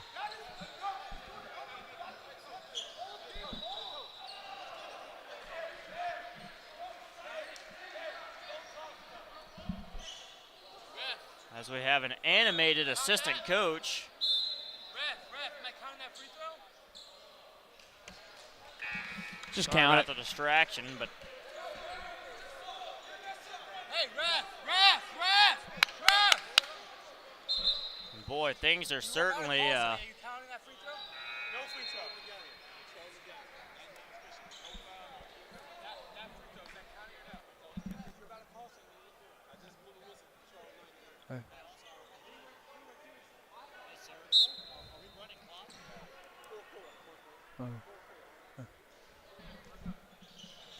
No running clock to the fourth quarter here, even with the 38-point lead for the Wildcats. It's getting a little bit chippy here. Mir Dan of the Wolfpack and a few players on the Wildcats kind of getting a little chippy with each other. But at the end of the day, I mean, they're just playing hard. They're just fighting, you know. They're fighting for this opportunity to be here at the Yeshiva. they are indeed, as it is now 58-20 in favor of the Wildcats. There's a three-point shot there, not going to go. Offensive rebound by the Wildcats. 1:45 remaining in the third quarter. Another three-point shot there, and gets it to go. Duvadani with another 3, and wow, this team can really shoot the rock, and they might score 90. And boy, the LA Wildcats, not a big fan of their bench celebrating the way that they did. You know, one of their players who's not even in uniform after that three-point shot almost came over to where we're sitting at the scorer's table, and I think it's getting a little classless here, but at this point, we just got to finish off this contest because things could get even worse.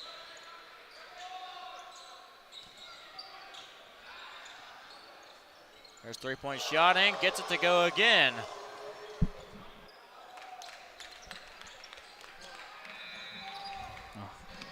Another three-point shot, and That last 3 was by number 24, Ashton Noriani, 6-foot senior forward. You don't really see him out on the three-point line much. 11 White with the foul. That's Banny Aralsley. Third personal. Gotta say, it really takes some guts to be that classless when you're ununiformed player on the bench. I mean, you should be the one out there if you're going to be talking the smack, in my opinion. yeah, I mean, every single three-point shot that they make, they've got a person not in uniform. Like I said, he came over. He's just walking in our direction, like doing some sort of hand motions, looking directly at the Wolfpack bench. I'm not really sure why in the world. Obviously a very classless young man there, but here the Wildcats going to hold it for the last shot of the quarter.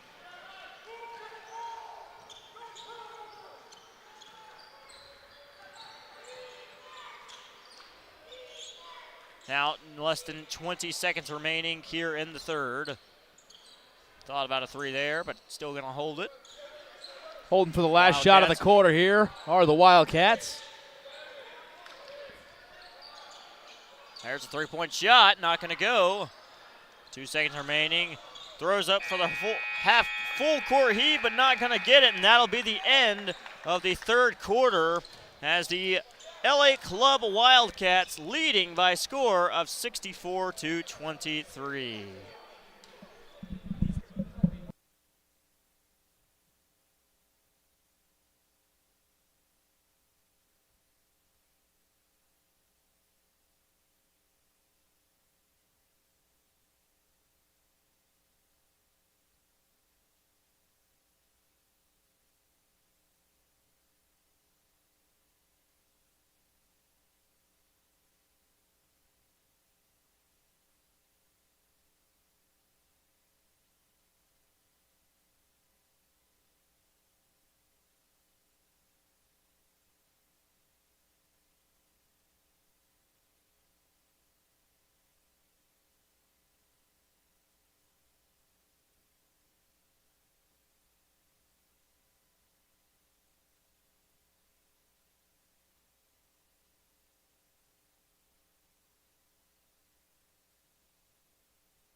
And ladies and gentlemen, welcome back to the Memphis Sports and Event Center as the LA Club United Wildcats on top of the Valley BC Wolfpack by a score of 64-23, and we have received word that this fourth quarter will be a running clock, so it'll be 8 straight minutes of basketball action coming here right here for you for this 5th place matchup here in Tier 1 play.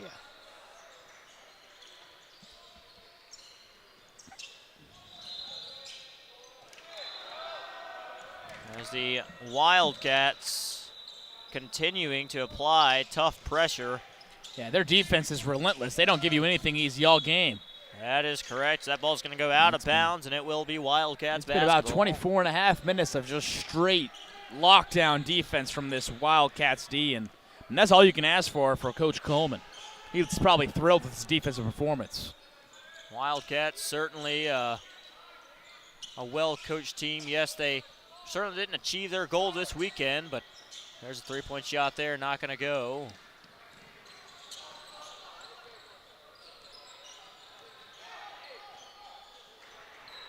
Wolfpack. Not sure why Aaron List is playing so slow. He walked the ball up the court. I mean, you are down by almost 40, but.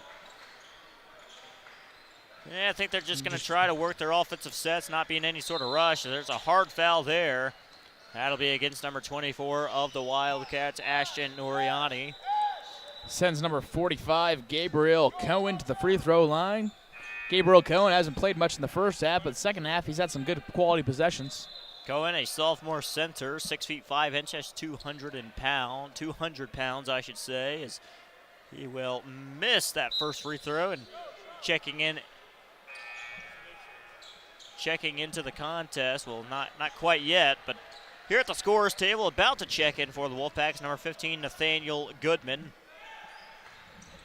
Here's a shot and gets it to go, and Goodman checking into the contest for Gabriel Cohen. Great work there by Cohen, some good quality minutes, some good rebounds, and put some points on the board for his squad. Gotta be thrilled if you are Coach Schwartzberg and just seeing the fight in your guys even though they're down by a few. Now 5:48 remaining in the game. Deep three-point shot, and gets it. Wow, number 25, I'm not sure what his name is because we don't have him on our roster, but, man, he must be a good pickup because he can't miss from Beale Street. No, he cannot indeed. Boy, the Wildcats bench still instigating after every time they score, but I think some of it's unsportsmanlike, but some of it's also just team camaraderie. You're celebrating your fellas. You guys go to practice and hard work and blood, sweat, and tears every day against each other, so it's just good to see your brothers succeed on the court. I suppose. It is now 67-26, another three-point shot. My gosh.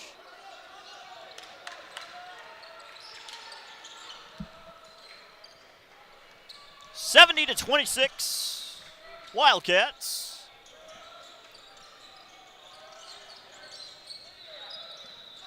Mid-range J, and gets it to go. That'll Clean be look there by Eli LeBoats, 5'8" junior. Gotta love the pump fake and the pull there. Wildcats still playing quality offense. No way. Oh my, heat check. That was almost a half quarter.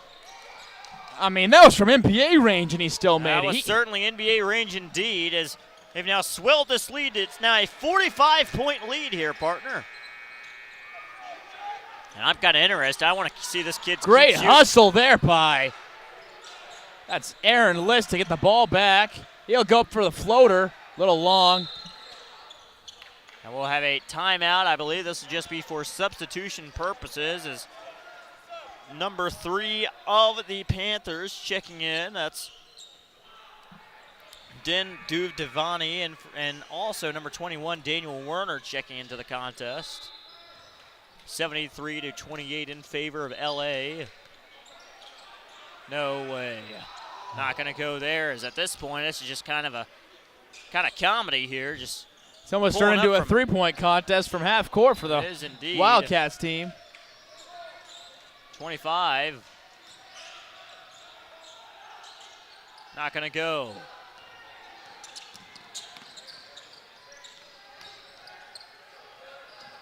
Here are the Wolfpack, trailing by 45 points.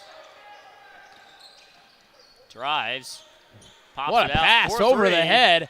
Not Oh gonna my, go. Aaron List with a crazy pass. Great pass there and a good finish. Wow. Daniel Warner with the finish at 25, man. What a beautiful pass there. Just floated it up there for him to finish it. Now we got 75 points, and wow. Crazy that they've only scored 11 points, and we got 2 minutes left in the fourth quarter. The defense has just been straight clamps here by the Wildcats. 40-11 is your second half score. As of now, and that makes it now 42-11 in favor of the Wildcats here in the second half action.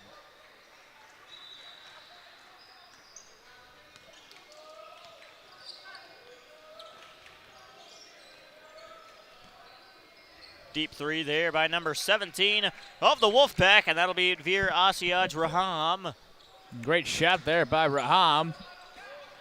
Got him in the 30s, and we got 2 minutes left down, and got to be happy for Coach Coleman and his squad to finish this tournament off with a bang as they go on to their season. Trying to have a good season, start off with the Yeshiva, number 1 seed, going to end up with 5th place finish here in the Tier 1 bracket. Indeed, indeed. That ball is going to be deflected. Wolfpack will retain the basketball, and not really sure what in the world that was, but it will be Wildcats basketball. Yeah, I've never seen someone to try to do a spin move off the back of your elbow pass in game, but I mean, if he was aiming for the trash can behind the bench, it might have worked out, but did not work out on the court. Certainly did not, as there are now 1 minute and 12 seconds remaining in this contest. Another deep three and nails it, and they've now hit the 80-point threshold. That's Daniel Amari. I don't think we've seen his name a lot today, but he still can shoot it too. This team's got a lot of snipers. They do indeed. Very dangerous behind the arc. Good take there by number 1, Eli Lebowitz.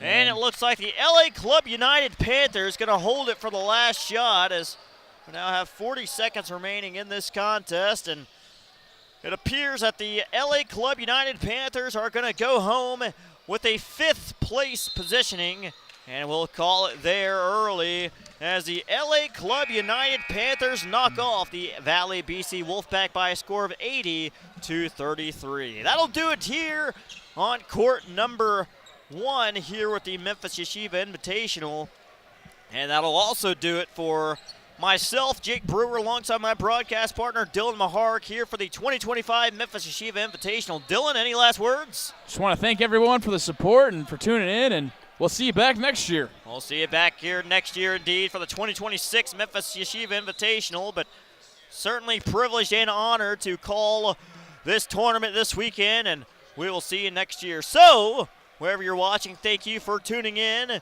and we will see you very, very soon.